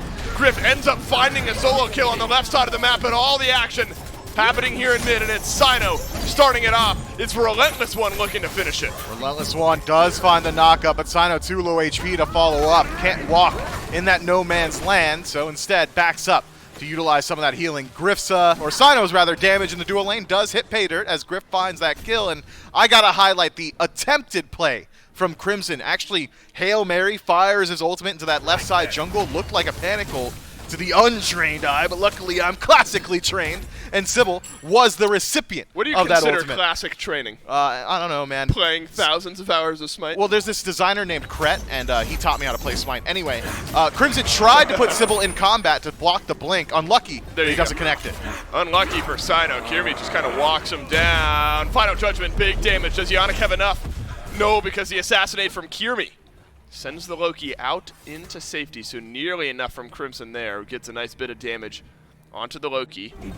That shows a bit of the weakness, I suppose, Myth, of this chalk out of the jungle. Sino has damage online. That'll leave him a little bit squishier, and Kiermi's able to walk him down. He is, and take a peek at 3 this levels, level Jesus. deficit, man. My That God, is, what happened? yeah, Wowie got bopped like twice a yeah. little bit earlier. That early rotation from Sino really did slow him down, and now 3-level deficit up against a Hachiman. Not only is Hachi one of the safer hunter picks, but he's got some of the best chase down potential thanks to that ultimate, and Wowie can extend his life with his own ultimate, but it's not the best solo escape. All he can do is head up in the air and hope that someone from his team can show up and help him out. Griff, I'd argue, has already won this lane. All he has to do is kind of maintain from here on out. So we're feeling good if we're the Sturdy Artisans about fighting on the left side of the map right now. 2-level lead for Griff is what we've been highlighting, but I bring it up because a Gold Fury is here, and it is ready to go should the Sturdy Artisans want to look towards that side of the map. It's going to be a go back and spend here for Griff. Aussie has been the popular second item. Aussie is the item for Griff.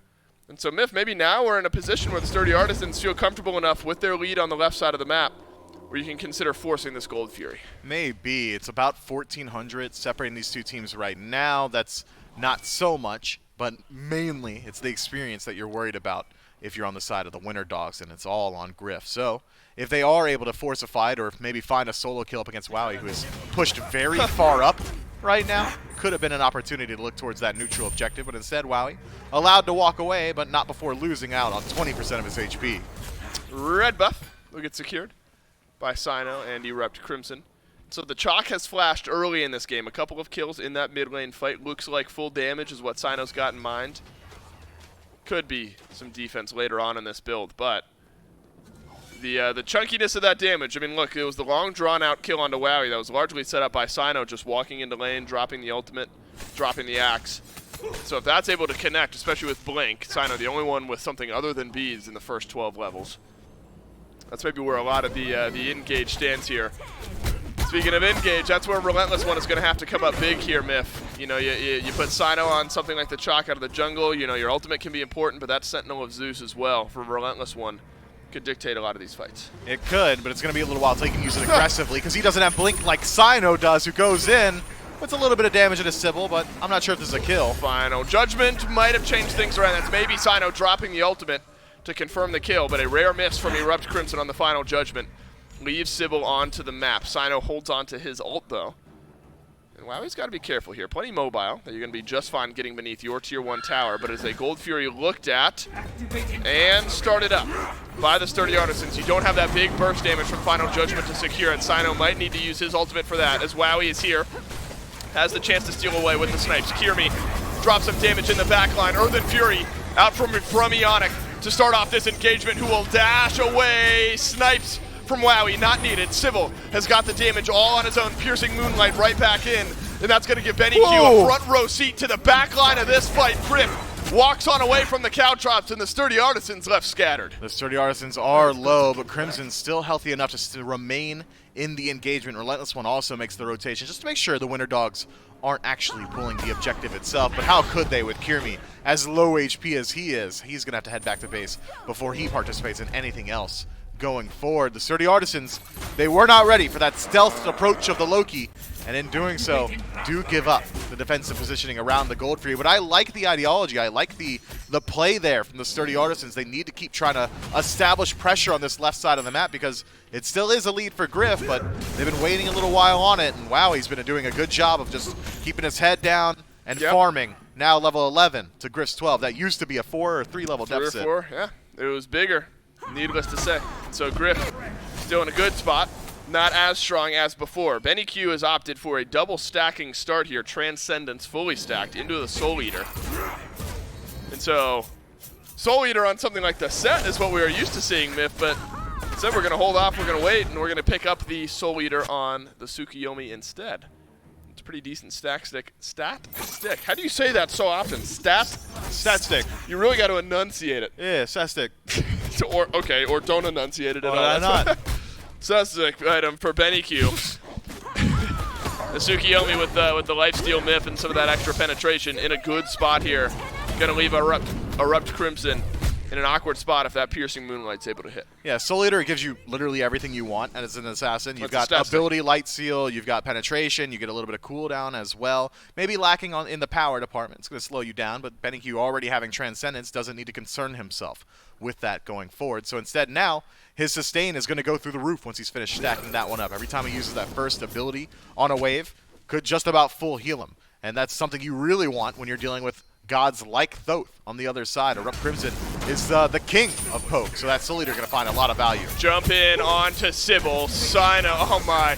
That wall from Relentless One is just obnoxious. Sybil's not going to get the chance to get those chains off. That individual kind of lockdown that Sturdy Artisans throw Sybil's way there. Annoying. Pyromancer's going to get taken by the Winter Dogs here, and sometimes that's an answer by the Gold Fury, but instead of just one pick and done, still a chance for the Gold Fury, though, and the Artisan should, barring a big steal from Wowie, be able to take down this objective with ease. Wowie is going to get himself into range here. Up into the sky he goes. Gold Fury going down quickly. It is delayed out by the Artisans, and this is smart. No more damage into it until the snipes finish, and the Artisans make no mistake. And they burn it down very easily. Wowie, no ultimate available. Seems like Sturdy Artisans Yeah. on the hunt here. Sino does have Blink and ultimate in his repertoire, but with Wowie behind his tier 2 tower, assuming the Barracuda position, if you would, no way that Sino's going that deep. So instead, left side, Griff just going to pick up that tier 1 tower absolutely like for free. If we're calling that the Barracuda position, though, I feel like more times than not, Barracuda still gets like dove underneath the tier 2 tower. Well, it's because he's usually only doing that against the Jade Dragon, and San for Soccer plays too much Mercury. Right, it's like a Mercury pick, and he's getting dove regardless of where on the map he is. Yeah, it does feel bad playing against that pick. Teams have learned, though, started to ban that out against San for Soccer. Sturdy Artisans have quietly built themselves up about a 2,000 gold lead here. Good, threw me off, Myth. Sino, half HP, will use the beads, walk away from the Stygian Torment, takes his axe back. Maybe that's his only chance. He was getting burned down by Aquarius, and everyone piles on to Sino here to grab a kill. David, it's not often I'm going to try and project or pretend that I know exactly what these players are thinking, but I will you say kidding me? All right. wholeheartedly, 99% certainty, that was an accident from Sino. Sybil looking for the ult. Ends up getting 2 pairs of beads out of Crimson and Ionic. And we'll call it an accident from Sino. Not sure it makes much of a difference. But that is what you look for Sybil as far as value goes. You're able to walk forward, get beads off of the Immobile Thoth and Ionic as well, and you're feeling good about your chances there in mid. You are. Sybil's been doing a great job of forcing these defensive relics on cooldown. Earlier on, Sino had been able to avoid the majority of it, but now in the grayscale, it's not his job. Relentless one, Sentinel of Zeus. The shielding now wears out as Kirmi and Aquarius continue to run him down. Beads, timeout, and Kirmi on the assassinate back in. Is liking the way that this Loki's looking. On the menu was Relentless one. This time, Mantle of Discord is going to be the next item for Relentless one here. Wishes he had that just a moment ago. And this Loki myth is putting an impact on this game, affecting 6 out of 8 kills. He is. It's been a slow start for Kirmi, and now finally benefiting from a 2-level lead over Sino. In the jungle, has a good deal of damage built into the kit, but as does Sino. We'll see how it pans out in the actual team fight as Griff still nursing himself a 2-level lead, trying to put some pressure onto Wowie, but a rotation from Sybil should stop it. Griff has been between a 2 and 3 level lead. That's now down between a 1 and 2 level lead. Sino here. Sybil is as well. Damage-wise, I think Sino and Griff are feeling fine. But with Sybil there, ultimate about to be back up, you don't want to risk too much when the Ares is in range. And so Wowie able to grab that purple buff. And things Myth feel like they're going to slow down just a bit here. And Winter Dogs have been just fine going over to the Pyromancer, taking that, leaving the Sturdy Artisans alone to their own devices around this Gold Fury. That might be, I hesitate, because Sybil walks a bit further forward into the red buff side of the map. Are you setting a trap here for Sino, who does not have beads for 20 seconds? Yes, if Sino had overextended. But it looks like we're just going to be waiting for those beads to come off cooldown. Slight differences in the build between these two hunters. Griff picks up the Wind Demon, whereas Wowie stays in line with that Tank Shred build, likely going to be a kin size in that 3rd slot, meaning that Griff is going to have a significant advantage around these neutral objectives. If the Sturdy Artisans are the aggressors on gold, well, it's good for them. Sybil gets Ionic with his pull, 15 seconds away from beads on the Terra, but he survives the initial in-cage, piercing Moonlight, enough to start off the fight in Aquarius, enough to finish it. Crimson stunned down in the mid lane, and a great body block from Kirmi seals the deal. Double kill from the Loki. And this is all but a deicide for the Winter Dogs. And this is a simple fight. You get 4. Relentless one is the last alive. Maybe he could turn it around, at least return 1. Sybil will fall, but he cannot find Kirmi. That stealth, so slippery, allows this Loki to walk out. 4 for 1 trade. Favoring the Winter Dogs now. 7-12 stands the KD at the top, and it is just nearly 2,000 gold favoring the Chaos team. This Loki has very quickly become an issue that needs to be addressed. Kirmi is getting away with murder in these engagements. I think had Griff just used that ultimate a little bit sooner, may have been able to walk away, just like Wowie's about to do. Walk away, that is, from Relentless One. I was hoping there was a world where Relentless One would still chase him down and you'd be wrong, but unfortunately... Why are you rooting for my downfall? Because you said it so certainly that the comedic justice in a moment like that Fair enough.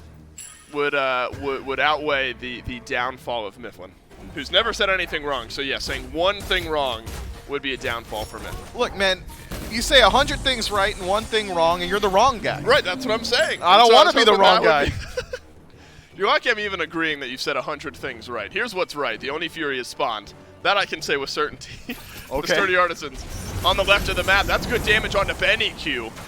Rub Crimson holds on to that final judgment, but making life interesting for the Tsukiyomi. Could let some of that Soul Eater lifesteal fly. Sybil with the chains, grabs Sino right back into the midst is the Chalk.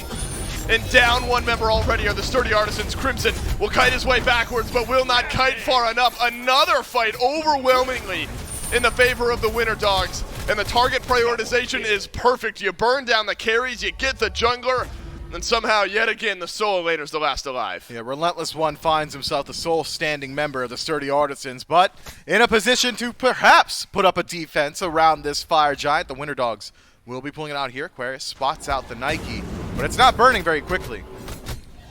Quick enough, maybe, for the Winter Dogs. This Relentless One is still close by. Rend gets used. You're going to have to jump in to steal this one away. Slow.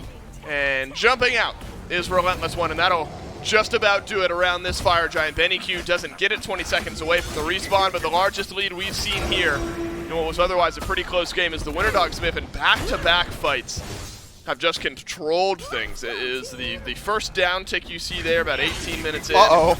Another one 20 minutes in. Kirmi is stuck around. Relentless One has beads. But are you going to die anyway? Yeah, the unstoppable Kirmi says yes. That is 7 kills in a row after an early death in this game for the Loki. And now it's a decently staggered kill, man. 45 seconds without a solo lane. And Fire Giant on 5 members of the Winter Dogs with a pretty clear... You said something wrong.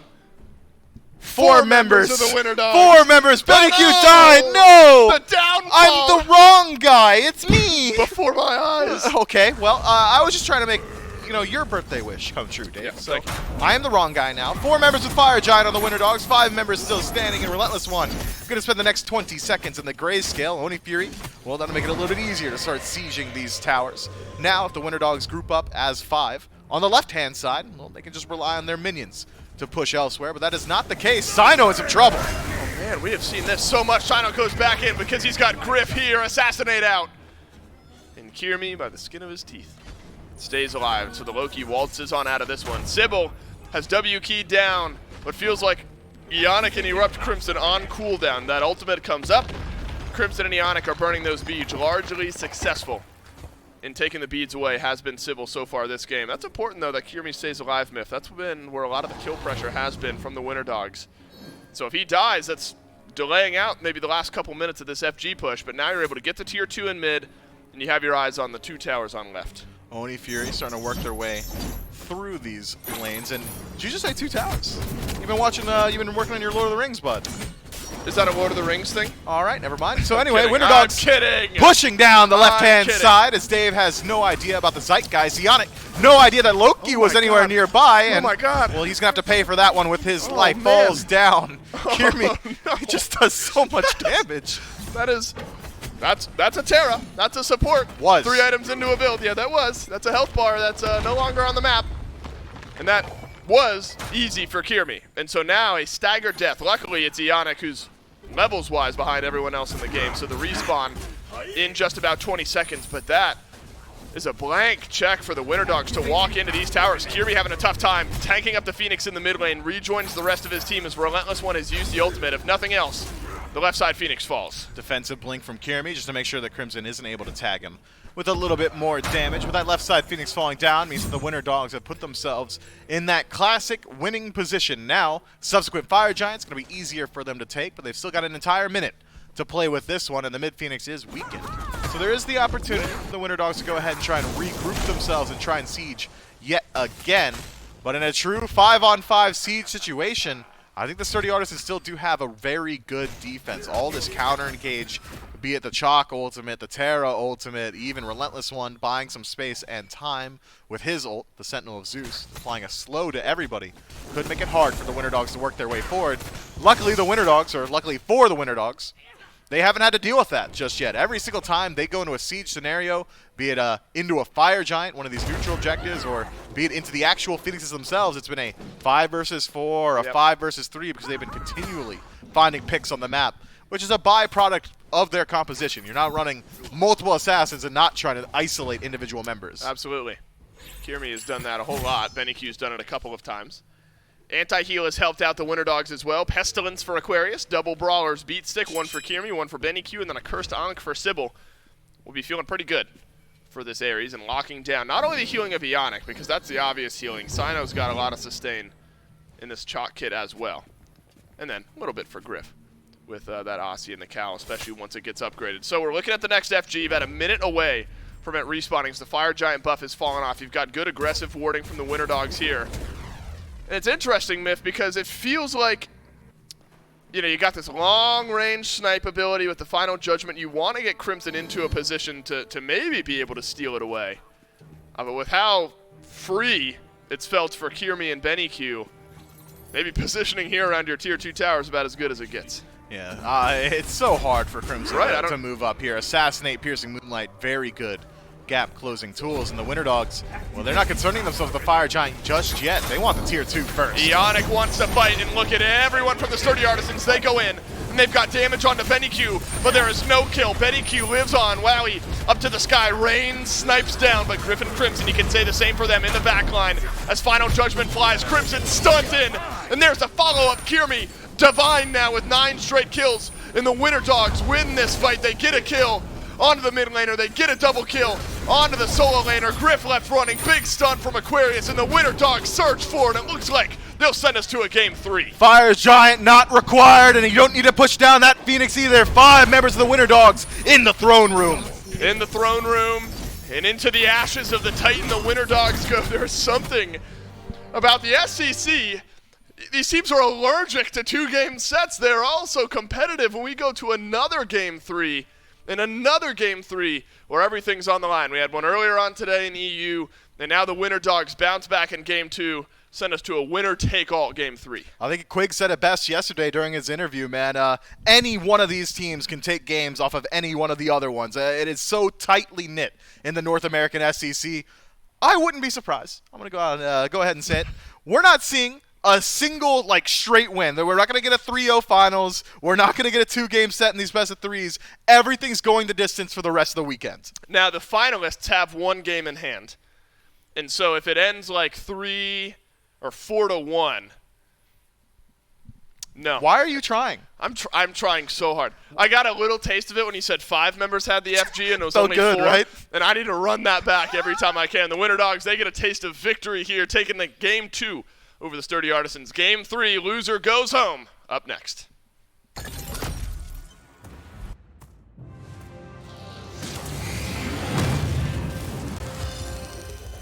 Peace through tyranny. Pathetic fools! There's no escape! Transformers.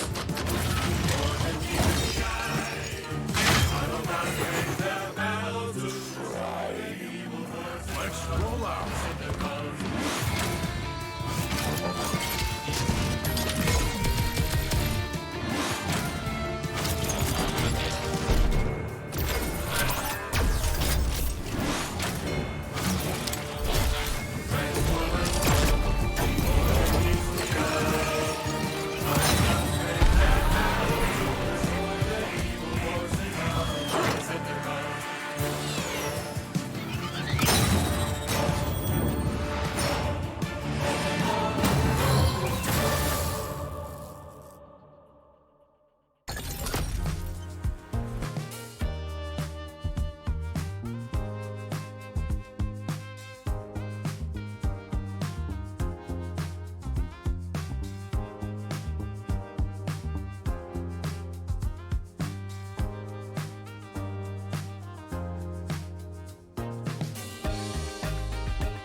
Well, the Winter Dogs certainly do not want to go home on a 2-0 loss. They take game number 2 and tie up the set even here with the Sturdy Artisans in our third match of the day. Remember, the loser of game number 3 is the one going home. The winner moves on in the lower half of the bracket. What a performance to bring out here in game number 2 for this Winter Dog squad. The double assassin didn't work out so well in game number 1.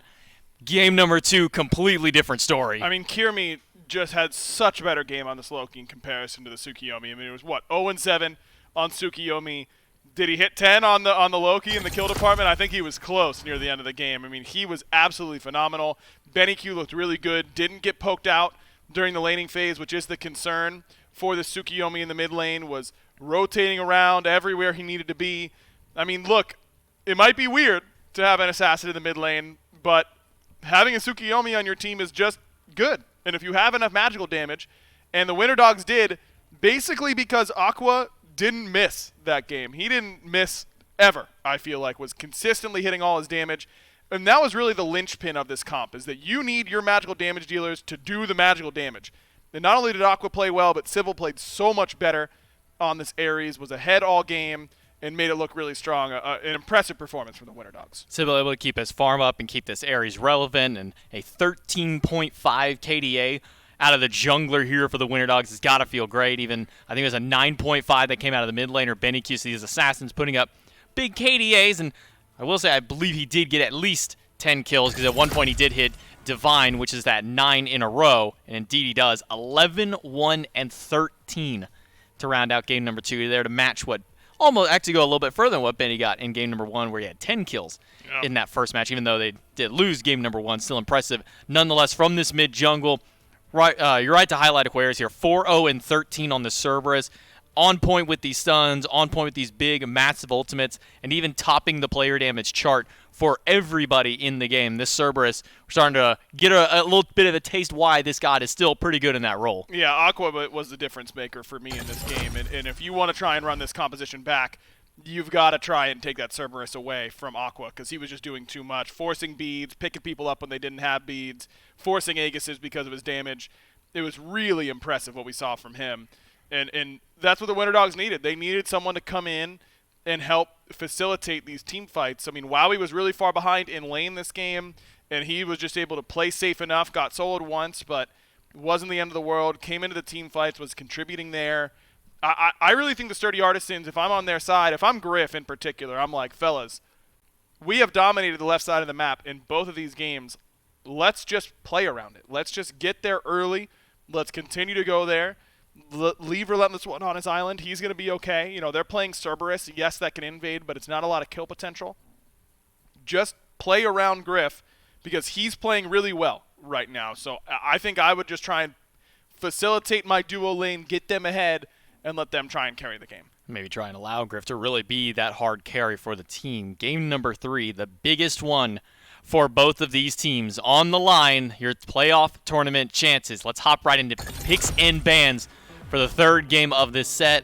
Our third game set of the day, and potentially even many more if Mifflin is alluding to anything. We may not see a 2-0 or a 3-0 anytime soon for the rest of this tournament. With the level of competition that every single one of these teams has been bringing out here in just these 2 days of plays, I would not be surprised if we didn't see another 2-0 over the next couple of days. Yeah, it's been very close between these teams, so certainly possible. But, I mean, someone's got to win here at the very least. You're not going to be able to get away with how this is going. And, yes, it will be that Cerberus ban. I think this makes a lot of sense. I mean, it has just been so difficult for you to deal with out of Aqua's hands. And now you can lock the Nike in again for Relentless One. Now he doesn't have to worry about that Cerberus quite as much. Force Aqua to throw you a different look. Not just the Cerberus ban, but the rest of the same bans otherwise. It will be the Cthulhu Odin, and then the Giannis, Geb, and Yamoja. Now, you've played against Crimson, so you know how good his Giannis is. Yeah. And you've been saying it up how ban-worthy it is. Well, the Winter Dogs seem to think along that same lines all 3 games, but we haven't seen him break the Giannis out up until before now. So maybe you think this is just them just doubling down on it, just saying, no, absolutely no chance we're letting you have it. Yeah, I think it's just that if they're going to be playing these assassins in the mid lane, that's what we were talking about in the green room there, is if they're going to be playing it out in the mid, if they're going to be playing assassins mid, Giannis is hard to dive. So we can't dive him, therefore we should take it away, and he's obviously good at it. I still feel like you can just kill everyone else around the Giannis, and killing Giannis isn't always super necessary to beating his comps, but the Winter Dogs haven't really gotten punished for banning it so far. I mean, they're not letting through that Umoja again, and Nike first pick is strong, but not the end of the world. So if it ain't broke, don't fix it. Is there a world that we see Crimson go back on this Thoth now that we have seen at least potentially one assassin has been taken out of the way here for the Winter Dogs? We see the Soul and the Circuit. Circuit, still some flex whether you throw it in the jungle or the support. Do you maybe see Crimson go back on that Thoth the third game? Do you think he changes it up here? I think it's possible. I mean, based on the Soul Circuit, I do not think we're going to see an assassin mid for the Winter Dogs. I think that Soul is going to be in the mid lane for Benny Q. It fits his play style. It's aggressive. It allows him to be the lane bully. I think that he's likely to be on that Soul. So it's an easier matchup for you as Thoth up against non-assassin mid lane. Circuit isn't a great matchup for you, but frankly, there aren't a lot of good matchups for Thoth in general, and that's why we don't see him that often. So if that isn't a deterrent for Krim in the past, then I don't see why it would be now. And if you give Iana Kepri, now it kind of looks even more attractive because you can get Dove and still survive, unlike before. Tiamat open, don't think this is a bad call by any means. Giving him this pick is certainly fine. Yeah, Tiamat finally does get picked up in the third game of the set. This one going over to Crimson in the mid lane. And then you got Nike and Kepri as a staunch front line for the sturdy Artisans. Now the question is, does Sino hold up on his end of the birthday wish and go for the second assassin? And that's going to be left to the second half of the picks and see what gets taken away. It will be an Ares very early in the draft here for the Winter Dogs, try and counter at least some of this Kepri, shut him down with those changed, no CC immunity in the kit, means he could be a susceptible pull back for this Ares. Yeah, I think so too. I mean, Sybil played well on it. Give it to him. This does mean it's Circuit jungle, so that is worth something. I was going to say the Uller is left open, and no one takes it, and I think it's pretty telling that neither Hunter takes this Uller. Wowie played it yesterday, did not look very good on it. Griff played against it all 3 games for Snoopy yesterday, but it was the Herculean Hoofs and first pick all 3 of those games. So I think they could have said, oh, yeah, we would have played Uller, but it was just taken every game. Now they had 3 shots at it and didn't take it. So I think that's pretty telling. If the sturdy Artisans are to move on, that's the type of thing that teams take notice of and can abuse in picks and bans. Seems like Griff doesn't have it. It's going to be a Thanatos Ho-Yi out of the Winter Dogs, and the Artisans will ban the Uller Artio. Now, because this mid lane has been locked in, they're not going to go with the Morrigan ban. That one will finally be the one change that they've made in this drafting phase here for the sturdy Artisans. But the pick goes back over to the Winter Dogs. We got the Ares and the Circuit, so you know they got that support and that jungle and then the mid lane Soul. So you got your Hunter and your solo laner still left to pick up here for the Winter Dogs, and a lot of things are open. One of those being the Sobek. Not what I would have imagined instantly out the gate for it, but we have seen Sobek quite often in the past in this solo lane. Seems like the Winter Dogs really like Aqua on these fight-starting Guardians because it was Cerberus the last 2 games. Now it's Sobek when Artio and Cerberus are banned. I think that was a very smart Artio ban by the Artisans. I would have been pretty surprised if he went anywhere else. And now you've got pressure potential from the Artisans on that right side of the map. You've got a Warrior up against a low clear Guardian. Cerberus and Sobek are not in the same world in terms of lane pressure. So now this right side could be under pressure. We'll see how Sino and Relentless One want to play it, because I think that could be pretty interesting. As it's a Cupid pick here for Wowie. I mean, this is a pick that he loves. He's played it a ton during his SPL career. And the Cripple is pretty good up against the Artisans here, but I don't know. I think this Hachiman, that matchup shouldn't really scare Griff too much. You can just hop on the horse right away, go aggressive with it if you really want to, try and play into that lane. The Cripple does hurt all 5 of these gods, and that's certainly true, but I think one Heavenly Agility out of Ionic, I mean, he just goes beads into Heavenly, and this ultimate, every time I feel like, yeah, it's a sick Cupid game, it's just a sprint, and the ultimate never matters. And so I'm just kind of low on this god. Unless the rest of his kit is good, I don't really think Cupid is really that strong, even when the ultimate is good. And that's exactly the situation we find ourselves in. And I just don't think the rest of the other 3 buttons are good enough to justify the pick. Yeah, I mean, when you have something like a Heavenly that can just essentially nullify an entire ultimate, and then there's still options for some of these other frontliners to go things like Wingblade to guarantee that they can get out of there, and makes it so much more difficult. But you're all right to highlight that even if that Heavenly is down, there is massive damage potential that can come from this ultimate. It could burn things like Aegis, could burn beads off some of these carries if they do get caught out. There is a okay amount of CC immunity across the board to try and deal with it. Namely, the Tiamat can use the spin to try and get that CC immunity to try and help out. Hachiman, as you said, could just hop right on that horse and get on out of there. Nike pops in Zeus, but if you got to pop in Zeus just to get out of the fields of love, may not feel like the best thing. I mean, there is a ton of pressure on beats for this composition for the Winter Dogs. It's not just this Cupid ultimate. Right. So in that sense, I really like having high CC compositions. And you are dead to Ares Pull, you are dead to Sobek Pluck, you are dead to Circuit combo.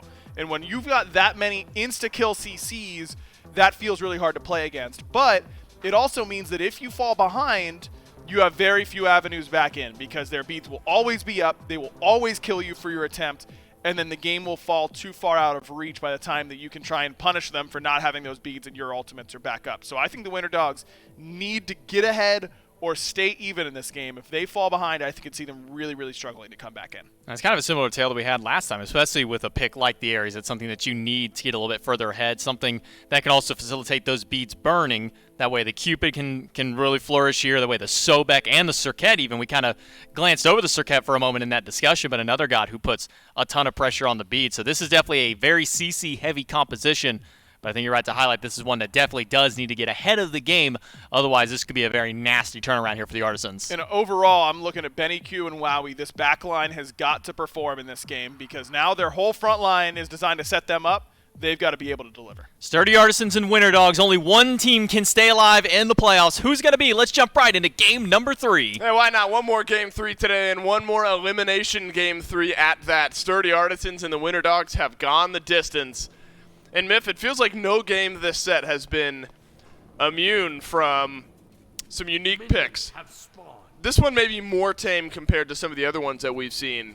Maybe Cupid is the only pick that stands out from somewhat normalcy. And it's one that Wowie's been playing for as long as I can remember Wowie playing, full stop. He just likes playing Cupid. It's something that has fit his playstyle mightily well, and it's going to bring his team some sustain in the late game. A large AoE ultimate, that cripple field, going to be pretty hard to deal with for just about everybody on the Sturdy Artisans. In particular, Crimson comes to mind. He's going to lose access to that switch stance as long as he's playing within the fields of love. So keep your eyes on some of these picks. But it is a low-pressure lane that the Winter Dogs bring. Ares and Cupid together, they don't clear waves. Oh, that's it. Yeah, they don't clear waves. All right, fair enough. Neonic and Griff, Kepri has kind of turned a corner, largely seen as a non-pressuring lane.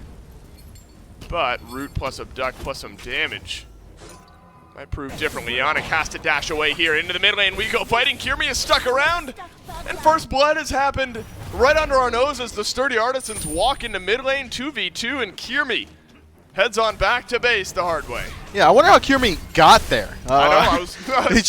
He was just there, I suppose. He had the blink still available, so it wasn't a botched blink engage.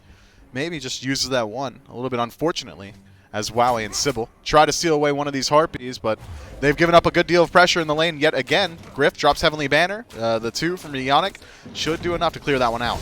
Relentless one. Whoa. A little bit low here over in the solo lane, but Nike able to farm up all right from a bit of a range here. Sino does end up going back to a more assassin-y style pick here in this one, Miff, and I think Nemesis in an interesting spot where throughout this weekend, Nem has been picked up a few more times than maybe what we are used to towards the end of the regular phase of the Season 8 of the SPL this season. But has seen some success, this Nem has. You build it into that ability tree and things feeling pretty good. Kirmi, can you turn around? The first blood lost over in the mid lane. Griffin's going to dash out. Yes, you can. Heart Bomb is there, but Sino, he's got a good look at 3 low health targets. Clap finds some damage, but the silence is massive from Kirmi. And Sino has to walk away. Yonik's got the Heart Bomb on him. Beads get used. Not enough damage for the kill. But that gives Winter Dog some pressure on left. Griff dug in his heels and said, I'm going to fight right here. I know Yonik's on like full retreat, but I want to take this engagement. He could have used the beads and EI Jutsu to escape at any opportunity, but instead eats the entirety duration of the trains and then eats a Heart Bomb immediately afterward. Griff showing very little respect in the long lane, costs him his life, and now the Winter Dogs find some parity in the kill department. Yonik delays out that wave, so if nothing else, at least Griff is able to walk back from base, pick up the full wave there, despite dying just a moment ago. So it's an early lead For the Ares and the Cupid here, Myth, the Cripple Field obviously great for Cupid, but you got the chains from Sybil as well. Beads have to get used by Griff. Heart Bomb Is he dead? held on to by Wowie.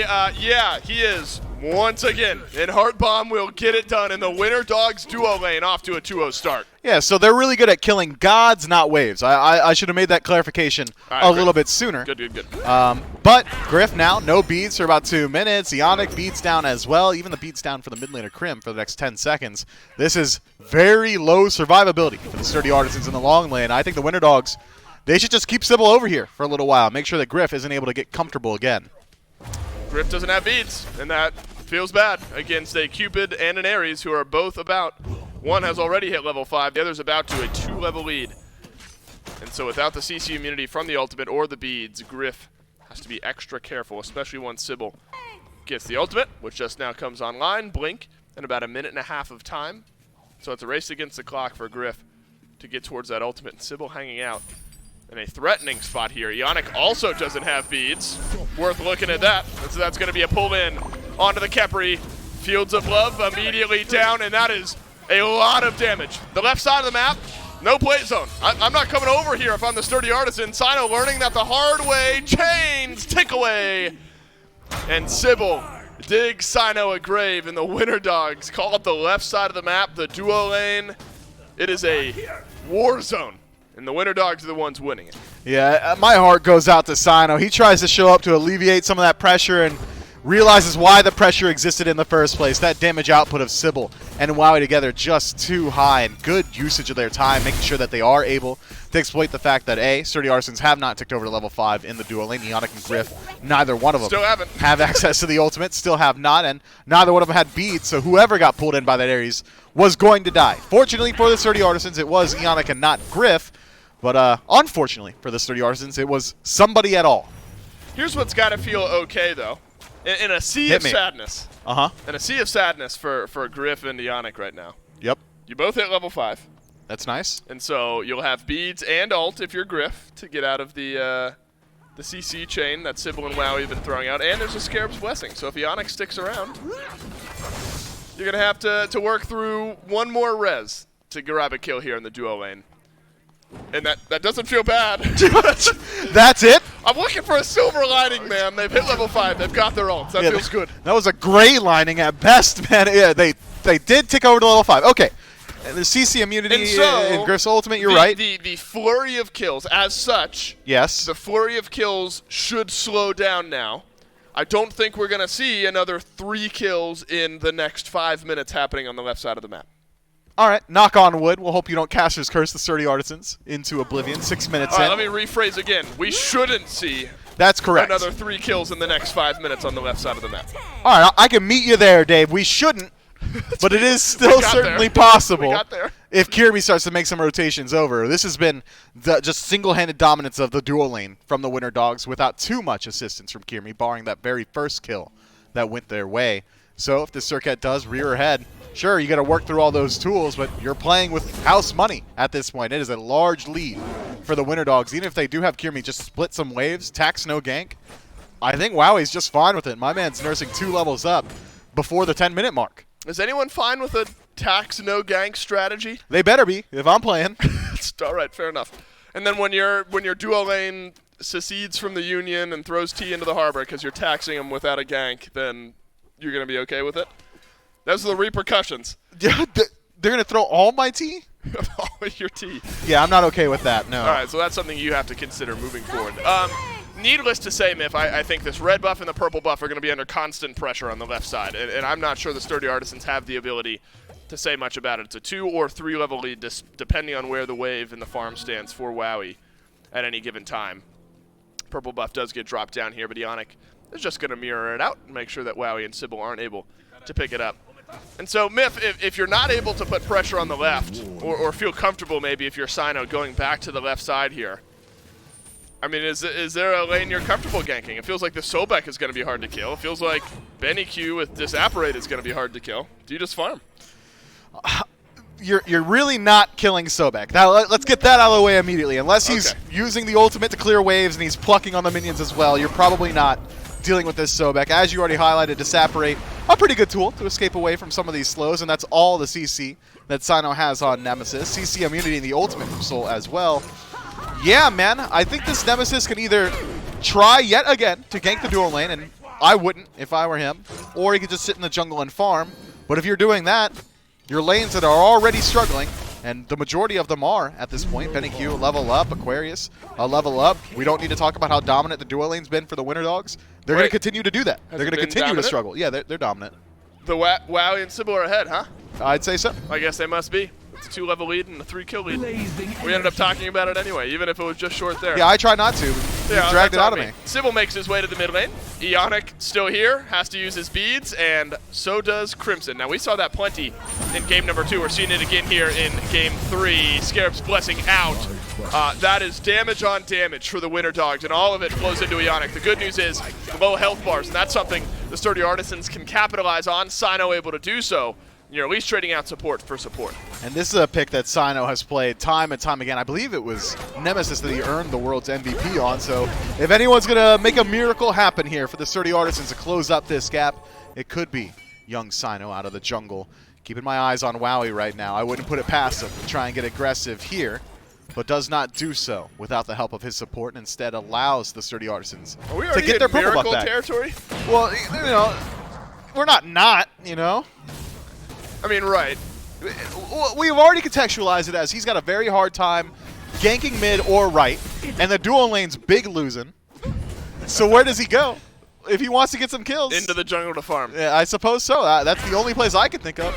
Yeah, maybe. Winter Dogs, I mean, look, the dual lane is very ahead, but what does that translate into as far as the entire game? Well, it's a 1.23k gold lead, so that is far from back-breaking for the Sturdy Artisans just yet. The XP, I imagine, tilts in the Winter Dogs' favor, but you've got a 2-level lead for Wowie. And so as long as things don't get worse, and Griff hasn't added 3 more deaths in the next 5 or so minutes, as we Sure said. hasn't. We're seeing some light right at the end of the tunnel. It's just this Gold Fury, I think, where you might see some sparks fly yet again on the left. I mean, you can play around Wowie still with a slight lead, and you can grab yourself some gold as well if the Winter Dogs feel like they're strong enough to force. Look at the wards on the left side of the map. The Sturdy Artisans have an insane amount of vision over here, but it's all defensive vision, just trying to make sure that the Winter Dogs aren't able to rotate in and continually try and find kills onto Griff, who is still sitting 2 levels down on Wowie, 9 to the Cupid's 11. I think that that's a pretty clear indication of the Sturdy Artisans' method from here on out. It's let's slow down this game. Let's try our best to just hang in there. Yeah. And I think that's the best call they can make right now. But when you're seeding that level of pressure, that amount of positioning, that means that it opens the door for the Winter Dogs to just go to gold. Sino uses his ult on Aquarius here. We've mentioned how difficult it's going to be to kill this Sobek. Lurking in the water is going to time out Sentinel of Zeus. Put Aquarius in a tough spot. Sino double dash forward. At this point, you're just waiting for your cooldowns to come back. Should be a kill. Sure is. Sino 3-1. Gold Fury in the meantime goes to the Winter Dogs. So you're trading out your solo laner for pressure and gold on the left. And that's a trade that you're pretty willing to take. Now the Winter Dogs push their gold lead closer to about 2,000 in their favor as Sybil is able to pull Crimson in. And my man's just falling. Scarab's Blessing forced out Ionic. Good trigger discipline. Good timing on it. Yeah. But if Crimson dies there, that could have been backbreaking. That could have been. Crimson holds on to the beads, and I think that's the... That's nuts. That's trust. Right. I'm mashing beads the moment I get hit by an Ares chain. Well, then you're getting pulled. All right. Yep, you're right. You're right. Yep, Crimson still has beads. He's walked out in mid lane, jumps on out. No Scarab's Blessing. Relentless one low here as well. Yeah, you're feeling a level of victory here, aren't you, Miff? No. No, you've been at my throat. I've been fighting for my life on this cast, and I'm going to take my dubs where I can get them. Wait a little while before you pop your beads when you get Ares ulted. Or don't use them at all, like Crimson did. Why is that? Well, because he's got Ionic on his team with Scarab's Blessing. Is that why you hold on to your beads when you get Ares ulted? That's why Crimson did. Yeah, right. Okay, all right. Easy dubs. Hold on. The cast today. Hold on. Just everyone give me about 5 seconds. Uh-huh. All right, we're back. Appreciate it. I just needed a moment there. Gather myself. Miff had me all sorts of turned around. And when you're with Myth, you gotta reroute yourself every once in a while. And that's what I'm learning here. In the same way that the Sturdy Artisans Myth have rerouted themselves in this game. Unfortunately, the gold lead's still trickling towards the Winter Dogs. It has slightly gotten worse, hasn't spiraled out of control any further. I think Crimson actually holding on to the beads becomes pretty important here.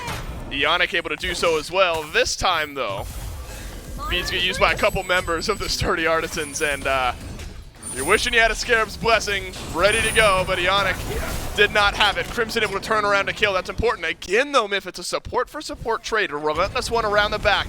Sentinel of Zeus could funnel these high priority targets right back in to the Sturdy Artisans, and Relentless One has found a good route into the back line of this fight. That's big damage from Kiermi, big damage from Griff, and suddenly the Sturdy Artisans feeling some life here, but Benny Q left untouched throughout the early part of this fight. Now dueling it out with Griff, dueling it out with the carries, and the Sturdy Artisans starting to come up big. It's a 2-for-1 trade, but Benny Q starting to tilt it back. Wow, he's been fighting Relentless One the entire time, and finally finds the kill onto him. Benny Q not able to finish off the kill onto Griff himself. Needs a little bit of help, but is able to at least stick around and nearly takes out Crimson on the tail end as well. This has been a scrappy back and forth game, but what was the difference maker at the tail end of that fight? It's when Sino died.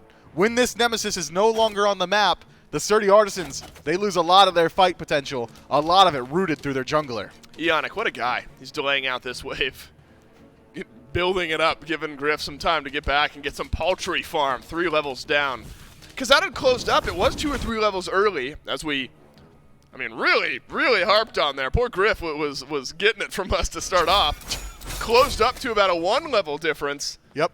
And now we're right back to 3. After Wowie stays alive that entire fight, finds a kill, grabs another assist. He's feeling himself. Look, Wowie's laughing in the player cam there. Why wouldn't you be? You're 4-0. Why wouldn't you be? You're 4-0-2 on this Cupid. You finished up at dominance pretty early on in the build. Everything seems to be coming up Wowie's way. Well, I can think of some reasons I wouldn't be laughing, You're in a Game 3 situation. Loser goes home, and you haven't killed the enemy Titan yet. Maybe Wowie needs to get a little serious. I don't know. Worth considering, Dave. I've lost Dave. He's taken off the headset, so I'm going to take a little bit of the one here. Sybil lands 3 chains on the Griff. I was just taking another into the 5 background. seconds. Was it? I was taking another 5 seconds. That was it, Myth. Winter Dogs That's regrouping. time theft. It might be. Yeah, I can't steal it. You're right. I can't get it back either. I mean, you've taken that from me more times than not this game. Beads used from Crimson on the leap away. Back in goes Kiermi. Sends Crimson up against the wall. Benny Q had his ult. Trigger discipline there. Doesn't bait out the Aegis or anything. Waits for the next fight that could be brewing here. Oni Fury about to spawn up for the Winter Dogs. And the lead has steadily grown. A couple more thousand. Was 1,000. Now 2. Up to 3 for the Winter Dogs just before this Oni Fury is going to kick off. It's been that slow trend downwards on the gold and XP graph. Well, XP I guess ticks up a little bit, but down in the gold graph. It's going to give the Winter Dogs a good look at an Oni Fury here in a second. Ionic does have beads. Does not have beads. Griff does not have ultimate, though. Fields of Love is big from Wowie, but Sino has found the backline, and so Wowie has to walk forward. You've got the target. You've got the shutdown. You've got the Cupid. Can you win the fight afterwards? You sure can. The Sturdy Artisans have found a couple important picks here as the duo lane has been wreaking havoc all game long on the Sturdy Artisans.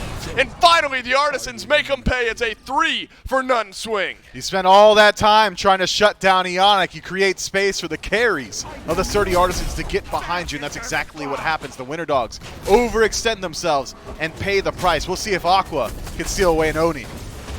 The lurking in the waters was the big chance at that. He's done. And then a pluck up and over, and Aquarius will fall. A 4-for-none trade at a 3,000 gold deficit for the Sturdy Artisans, and that gold lead is going to shrink even further. We are back, Myth, to effectively even at this point in the game. XP differential at 36. There is still a lead, a 2-level lead for Wowie, so there's got to be leads elsewhere. 1-level lead for Relentless One, 1-level lead for Ionic. Things largely finding their way as far as game state goes back to even, and this is big. Crim does not have mana, does not have Aegis, does not have a chance to stay alive. A pick on the back end for the Winter Dogs, feeling good. This could open up the door for the Pyromancer. Winter Dogs want to get every bit of that lead back that they just lost, and with Crimson dead for 40 seconds, gotta think that could be exactly where they're headed, but instead it's Ionic. Oh, no. His beads are still down. His beads are still down. Scarab's Blessing down as well. Sprint gets used, and that is a whole lot of damage from the Winter Dogs to chip away at the health bar of the Khepri. And so despite a stumble, the Winter Dogs get their feet back underneath themselves and just run back the play myth that's been working all game long. And it's Sybil walking towards the mid lane, either getting beads or on a beadsless target, finding a pole, and then the Winter Dogs getting a pick. And off of those picks, they will be headed towards the Pyromancer. Crimson still dead for 4 more seconds. Will be respawned by the time I finish saying it. But the objective does go the way of the Chaos team, and that gold lead is extended yet again, close to 2,000. Not nearly as high as it once was around 3,000 before that Gold Fury engagement. The Sturdy Artisans effectively buying themselves a little bit of time in this game for some of their key targets to get some levels. I'm keeping my eyes on Griff. He is still very far behind. He's very far behind. He's struggling over there in the long lane. Is there a level lead in the duo lane? There is. Wowie's got 2 of them. It's crazy. That is wild. Wowie with a 2-level lead in the duo lane. Wait, Haven't heard that one. 2 levels for Wowie over in the duo lane. Wowie. That's Jacob Carter. That is Jacob Carter, and it is a 2-level I made that lead, name up. And he's got a 2-level You just lead. agreed. No, that's right. Purple buff looked at by the Sturdy Artisans. So a rare purple buff invade for the left side of the map for the Sturdy Artisans. And some continued pressure. Look, this is a Sino-led team. He is not the type of player to shy away from lopsided fights. Sybil immediately into the ultimate, gets no pulls. Into the back, though, is Kirby, and he's all alone. Aquarius follows up on that initial engage, but Relentless One zoning out. Big wall keeps 3 members of the Winter Dogs at bay. Scarab's blessing is perfect from Ionic. But you might need another one in this fight if the Winter Dogs are able to get their feet back underneath themselves. Sino into the back line. Relentless One follows suit. And Sino will dash out with a kill in tow. Relentless One still maintains his life. It takes Kirby in change. Ionic puts down Sybil, and there's only 2 members of the Winter Dogs still standing. But I got to give all the credit over to Ionic for a phenomenal Scarab's Blessing, and Sino for getting the aggression started. This Nemesis is doing so much for the team, and that's not taken away from what Relentless One has done as well. He zones 4 members completely on his own, eats up about 3 ultimate cooldowns, and then survives the entirety of the fight. I think Sturdy Artisans, with plenty of time to work with, might just head for the Fire Giant. No 2,000 or 3,000 gold lead is safe. And you're right, Miff. It is a look at the FG from the Sturdy Artisans. Not immediately started, but at least dropping some ward coverage here. 5 seconds left on Wowie, 10 on Kirmi, plus travel time. Relentless One has blinked over Benny Q, who does not have his Aegis. And so if you can get some damage onto this soul, then you might get a great look at the FG. Beads get used. And Benny Q will walk away. Back to fully stocked up as far as teammates go are the Winter Dogs. That could change, though. It also could change for the Sturdy Artisans. Big pull in from Sybil. Sino's got the heart bomb on him, but it's not enough damage. He lives with like 1 HP, but Kirmi ends up finishing off the kill. The Winter Dogs in this tug of war of a game have pulled the rope back onto their side. Kirmi dashes through Ionic, Scarab's Blessing onto himself, and Kirmi will not be around to finish off the kill. No, Kirmi forced to retreat here, but Grift with the mounted cavalry is able to finish that one off, and Benny Q dropped low yet again. But look where Crimson is positioned. If the Winter Dogs try to move up, if they try to see if this Fire Giant has been started up, they might get cut off by the mid laner. Crims, though, does not like his odds in a 1 versus 3 scenario and disengages himself. Is that the 3rd time this game where the Winter Dogs, with a lead, lose out in a team fight? The Sturdy Artisans come up big, 3 for 1, 4 for 1, something along those odds, group up yet again, and then lose an engagement on the tail end. This has been a back and forth game. It has happened like 4 times, but this is the first time where the Sturdy Artisans actually pull a small gold lead off of it. The Winter Dogs have had the gold lead after those fights every single time so far this game. The Sturdy Artisans have just ticked over for maybe the largest lead of the game so far since like the 1 minute mark. They get the gold back into their favor. It was the 4 for 0 trade the last time the Sturdy Artisans wrangled a bit of a gold lead, but that did not last long. And so now if you're the Artisans, you're hoping that you can keep this gold in your favor as the game goes on. Gold Fury is up, well warded by the Winter Dogs. It seems like Sino's got something figured out here with this team. This aggression, the blink, the double dash, you just find the backline so consistently. And there's trust, Miff. You've mentioned trust previously in this game. Sino knows if that Scarab's Blessing's there, Ionic's going to be hitting it if he plays aggressive. And he has been doing so very well up until this point. We'll get a longevity check on the Sturdy Artisans lead very shortly as the Gold Fury has respawned. And that is generally where these teams like to start their aggression, but one of my new favorite phrases is, even though the fight starts on the Gold Fury, that is not what we are contending over. It is instead the Fire Giant. Whichever team finds a pick might just find themselves. And the Gold Fury owners took of the that belt. personally, Miff. It heard you and it's feeling bad about it. Not the largest objective on the map. Well, it needless to certainly say. isn't. Gets dropped by the Sturdy Artisans. Instead, you're looking towards the fight. 23 minutes in, it feels like we've been going for an hour in Game 3. The kind of back and forth team fighting we've had. And the Winter Dogs once again will group up around the Fury. Sturdy Artisans here as well, though, and you have to imagine the confidence is back with the Sturdy Artisans team. Griff has a lead, by the way. Been behind by 2 levels, as we've told you this entire game. Gold Fury secured by the Winter Dogs. Can the newfound lead of Griff carry the Sturdy Artisans into a team fight win despite losing the Gold Fury? That's a great route onto Sybil. Chains up on the other end. He'll get all 3 in the pull, but there's nobody from the Winter Dogs to capitalize on the ultimate. And the Sturdy Artisans find a pick. And the Sturdy Artisans are incredibly healthy. They've maintained a lot of their really impactful cooldowns. Scarab's Blessing, as well as the Mounted Cavalry from Griff, still available. So I thought maybe yet again we'd see them head over towards the Fire Giant or maybe the Pyromancer, but instead it's those permanent objectives that they've got their eyes on. Left tier 1 tower, that's headed down pretty fast, and with the 2 group of the Sturdy Artisans in mid, the Winter Dogs have to maintain presence there, which means that tier 2 is going to fall down absolutely for free. Kirmi, the only one headed over for a defense, and I don't think he gets there in time. And it still is 3 seconds left on that respawn of the Ares. But the Winter Dogs, they want the fire. They do want the fire. And the Sturdy Artisans don't know. Relentless Relentless One is over on the blue buff. Still Bro, go doing the check. blue buff, leaves it. Now walks towards the FG. If it's going to be a steal, it's going to be Relentless One. Fields of Love down, Fire Giant down, and an aggressive call from the Winter Dogs gives the FG to all 5. 25 minutes in, Kirmi will survive on the left as well, and that is a great call from the Winter Dogs that pays off. That's why I was so surprised to see the Sturdy Artisans head over to the left side of the map. That could have been their Fire Giant, but instead, Winter Dogs able to take that one away. Too much presence from the Order team on those left tier 2 tower means that really there was nobody that could stop that Fire Giant. Even if Relentless One does get there, unless he gets there when it's around 50% HP or higher to stop them from dropping it low, he doesn't win the coin toss. I wouldn't even call it a coin toss. He doesn't have very high steal potential. Rend, maybe the only thing that was up at the time, could have put a little bit of threat towards the Winter Dogs, but as it stands, it's 5 members of the Chaos team with Fire Giant, and this time, I'm right. They've also got Fire Giant. And the gold lead for the Sturdy Artisans didn't last. No, it did not last. Longevity check completed. We were there for a couple of minutes, and it's right back down for the Winter Dogs. Experience, though. They still got it. Does Griff still have the lead? That's the most important thing. Get us on the other one. 20 to 20. 20 to 20. If you were to tell me, though, that said, for the first, 17 minutes of this game, if you would have told me that Griff would beat Wowie, even just slightly to level 20, I would have laughed at you. Just because it became a bit halfway through this cast that Griff was behind. He was behind. And then a couple team fights worked out, and Griff is able to match level for level with Wowie.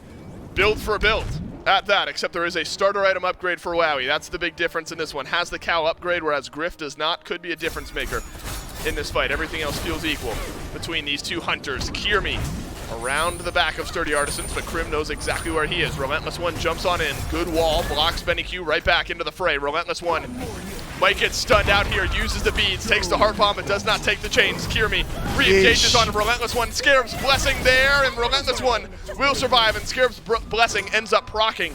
But that gives the Winter Dogs more presence around this right side Phoenix. And they've pushed in immediately. Crimson dashes in aggressive and puts a lot of damage into the Sobek. Oh, that's a big Fields of Love from Wowie. Forces every one of the Sturdy Artisans off to the left. And it's a kite backwards now for the Winter Dogs as Relentless One comes back into the fight, drops the Sentinel of Zeus.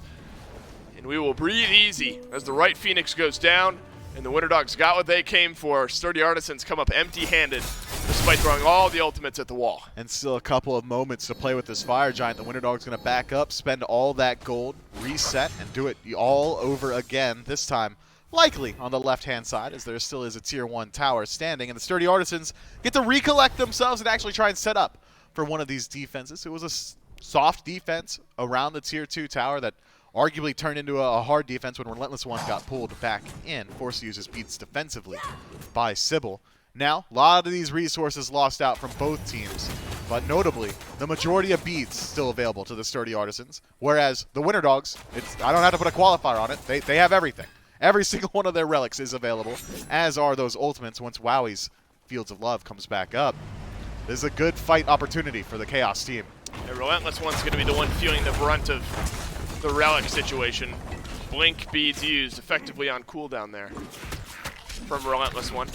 Or at least they're in lockstep as far as remaining cooldown goes. Left side tier 2 tower is an afterthought. You only got a little bit of time left on this FG buff. Kirmi aggressive, blinks over the wall. Sybil has 3 in the chains. Then all 3 sets of beads will get used here. The Winter Dogs make quick work of the left side Phoenix, but Sino and the Sturdy Artisans feel like there's an opening to be had here as the Winter Dogs will do a lot of damage onto Ionic. Scarab's Blessing stays up. Scarab's Blessing gets procced. Sino has to dash away. In the back of this fight, Crimson down to half HP. Relentless One low here as well. Back into the fountain he goes, and it looks like 3 Phoenixes is the look for the Winter Dogs. Tier 2 tower's got to go down first, but I don't imagine that puts up too much resistance. Those Sturdy Artisans trying to yet again recollect themselves. Fire Giant should have worn off just about now, so 1 minute till that one respawns. With left and right Phoenixes removed and Fire Mini Waves starting to work their way through the map, it still is within the realm of possible outcomes for the Sturdy Artisans to find a defense here, but it is going to be hard fought. I like this call, though, from the Order team to try and chase out the Winter Dogs, delay their back, maybe giving them the opportunity, the Sturdy Artisans that is, to go for a cheeky Fire Giant if the Winter Dogs don't reset. Collapse in from Kirmi. What do you find? You find an ultimate on the Grip, who immediately uses the beads, but it's not enough. Grip gets taunted back through and gets deleted by Benny Q. This is a good pull from Sybil as the Sturdy Artisans pulled right back into the mid lane. Their hopes are fleeting. Relentless One drops the Sentinel of Zeus. Sino's got to make something big happen, but death is all that awaits on the other end. Crimson has his eyes towards Benny Q. The last hope of the Sturdy Artisans gets swept by the wayside. The Winter Dogs take the fight. They'll take game 3, and they'll send the Sturdy Artisans home. The first seed gets to move on through the losers bracket in a back and forth 3-game set. At no point that game would I have been confident, barring the first 5 minutes, saying which team I thought would have won. When Wowie had a 2-level lead. When Wowie had a 2-level lead, that's when we all knew. Griff did, however, pull it back for himself, but Winter Dogs looking very strong. Your #1 North American SCC team down in the losers bracket and move on against the Sturdy Artisans. Competitive, though, as all of these teams have said. It feels like anyone can beat anyone, and the Winter Dogs, they had to bring their best here against the Sturdy Artisans. They will move on and face the loser of our next matchup. Got to be a weight off the shoulders, though. Benny Q didn't have the set that he had preferred yesterday, and the loss here for this Winter Dogs team has a good look. That's some interesting compositions here today. And this Winter Dogs team is going to be a force to be reckoned with moving forward. But Dave, you know what my major concern is coming from this set? No, I think you're going to tell me, though. I think that could be the very last time we ever get the opportunity to see Sino playing an assassin. He goes to it in a game 3 situation, loses out. I'm not going back. He clearly doesn't like him anyway, and then he loses? We played it in game 1. Well, that was the birthday wish. Right, and then this was the last bit of the birthday wish. I don't know. Sino might have officially retired Assassins in game number 3 here. The Winter Dogs, they take the win. They move on. Unfortunate ending to the year for the Sturdy Artisans. We'll head to a break, and then the desk will be back to break it down.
Hello and welcome back to the SMITE Circuit Playoffs here on our second day. Our third set and our third game of that set has now come to a conclusion. The Winter Dogs come up with a 2-1 victory to send the sturdy Artisans home and keep their playoff chances alive for their chance to run towards that grand finals. It's J-Mac Tucker and Agro joining me as we get ready to break down game number 3. And what a bloodbath of a game, especially at the very tail end of that. That last little team fight, man, got my heart going. Yeah, Winter Dogs definitely played really well. I mean, I was going into that draft saying that both Benny Q and Wowie needed to be really big this game because their whole composition was designed on setting up for the back line. And both Benny and Wowie did exactly what they needed to do in order to win. We're putting out consistent damage, had excellent follow-up off of this CC. Sybil on this Ares pick, totally transformative for this Winter Dogs team. They have not won a game this weekend except for when Sybil was on that Ares, and I don't think that that's a coincidence. I think that he has been that good on that selection. And then that now begs the question for potential future sets of maybe you need to take this god away because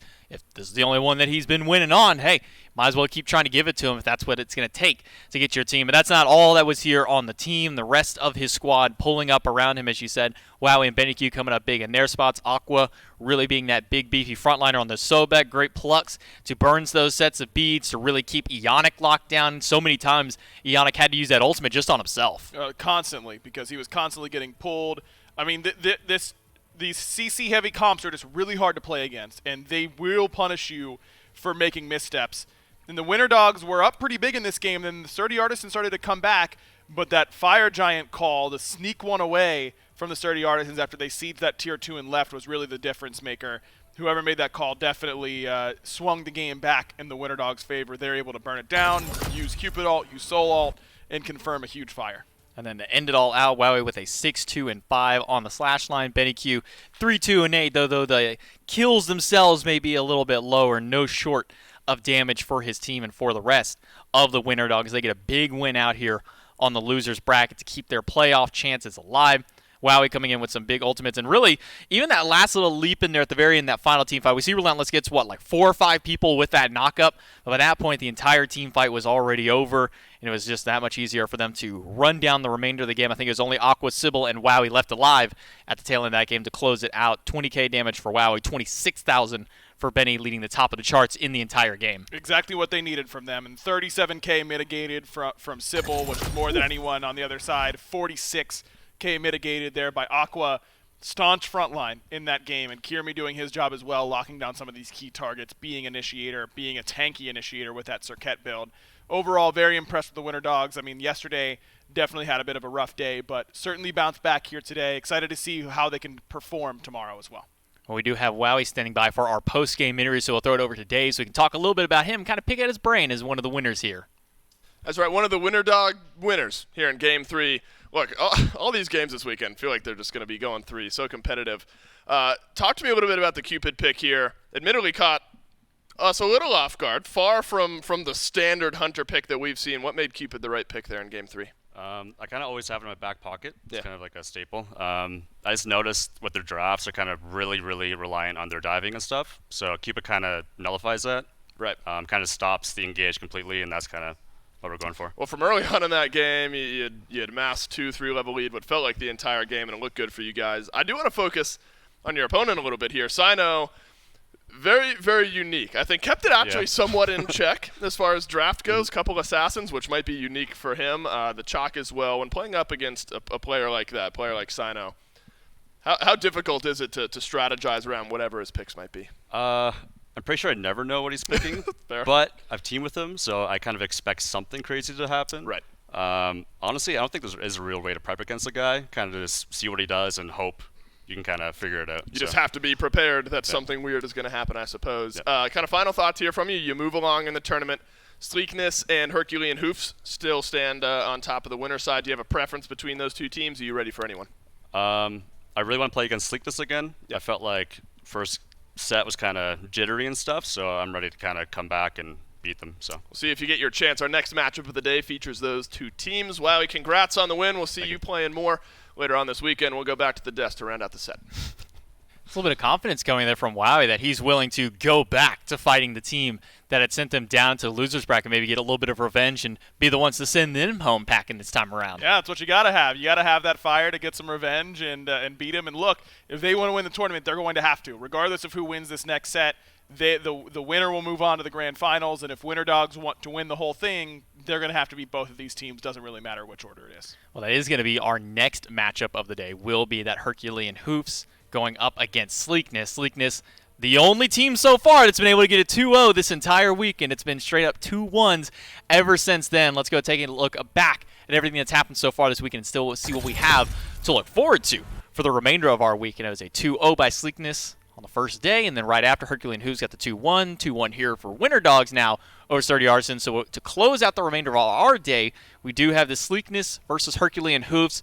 Herculean Hoofs have only lost to this team one time that I can recall, and it was a 2-0. Sleekness, one of the only teams to be able to really top some of these top twos in the NA region. It was in 2-0 fashion both times that they toppled not only the Hoofs, but the Winter Dogs. One final look at the bracket before we get ready to go into the final set of the day. We'll kind of give you an idea of where the rest of our weekend lies and what the path moving forward looks like. The winner of this next match, very important for them, they get an automatic qualification towards the SWC placement rounds that'll happen later in December, but also because they'll have that one-game advantage going into the grand finals, and then the loser of that one has to play against the Winter Dogs for their chance to get to that grand finals. Yeah, it's a huge advantage to be able to just win this next matchup because not only do you have all the pressure off of you now, you have your one-game advantage in the best of 5, you know you're going to the placement rounds of the SMITE World Championship, but you also don't have to play tomorrow. The Saturday is only good point. For these losers finals. You get a whole day to rest and get ready and do your prep and watch the games without any sort of worries on your mind. I think having that extra day of relaxation and just getting locked in for your grand finals is a huge deal. So this is certainly a big match coming up. Being able to do your homework is always important, especially up against some of these top teams in both of these regions. So competitive across the board for both EU and NA. I've got good news and bad news for everyone. The good news is we still got more SMITE. The bad news is we got to go ahead and take a short break before we get to that SMITE. So we'll let you guys have a moment of rest and a little bit of a relaxation. Then we'll get right back into our final set of the day.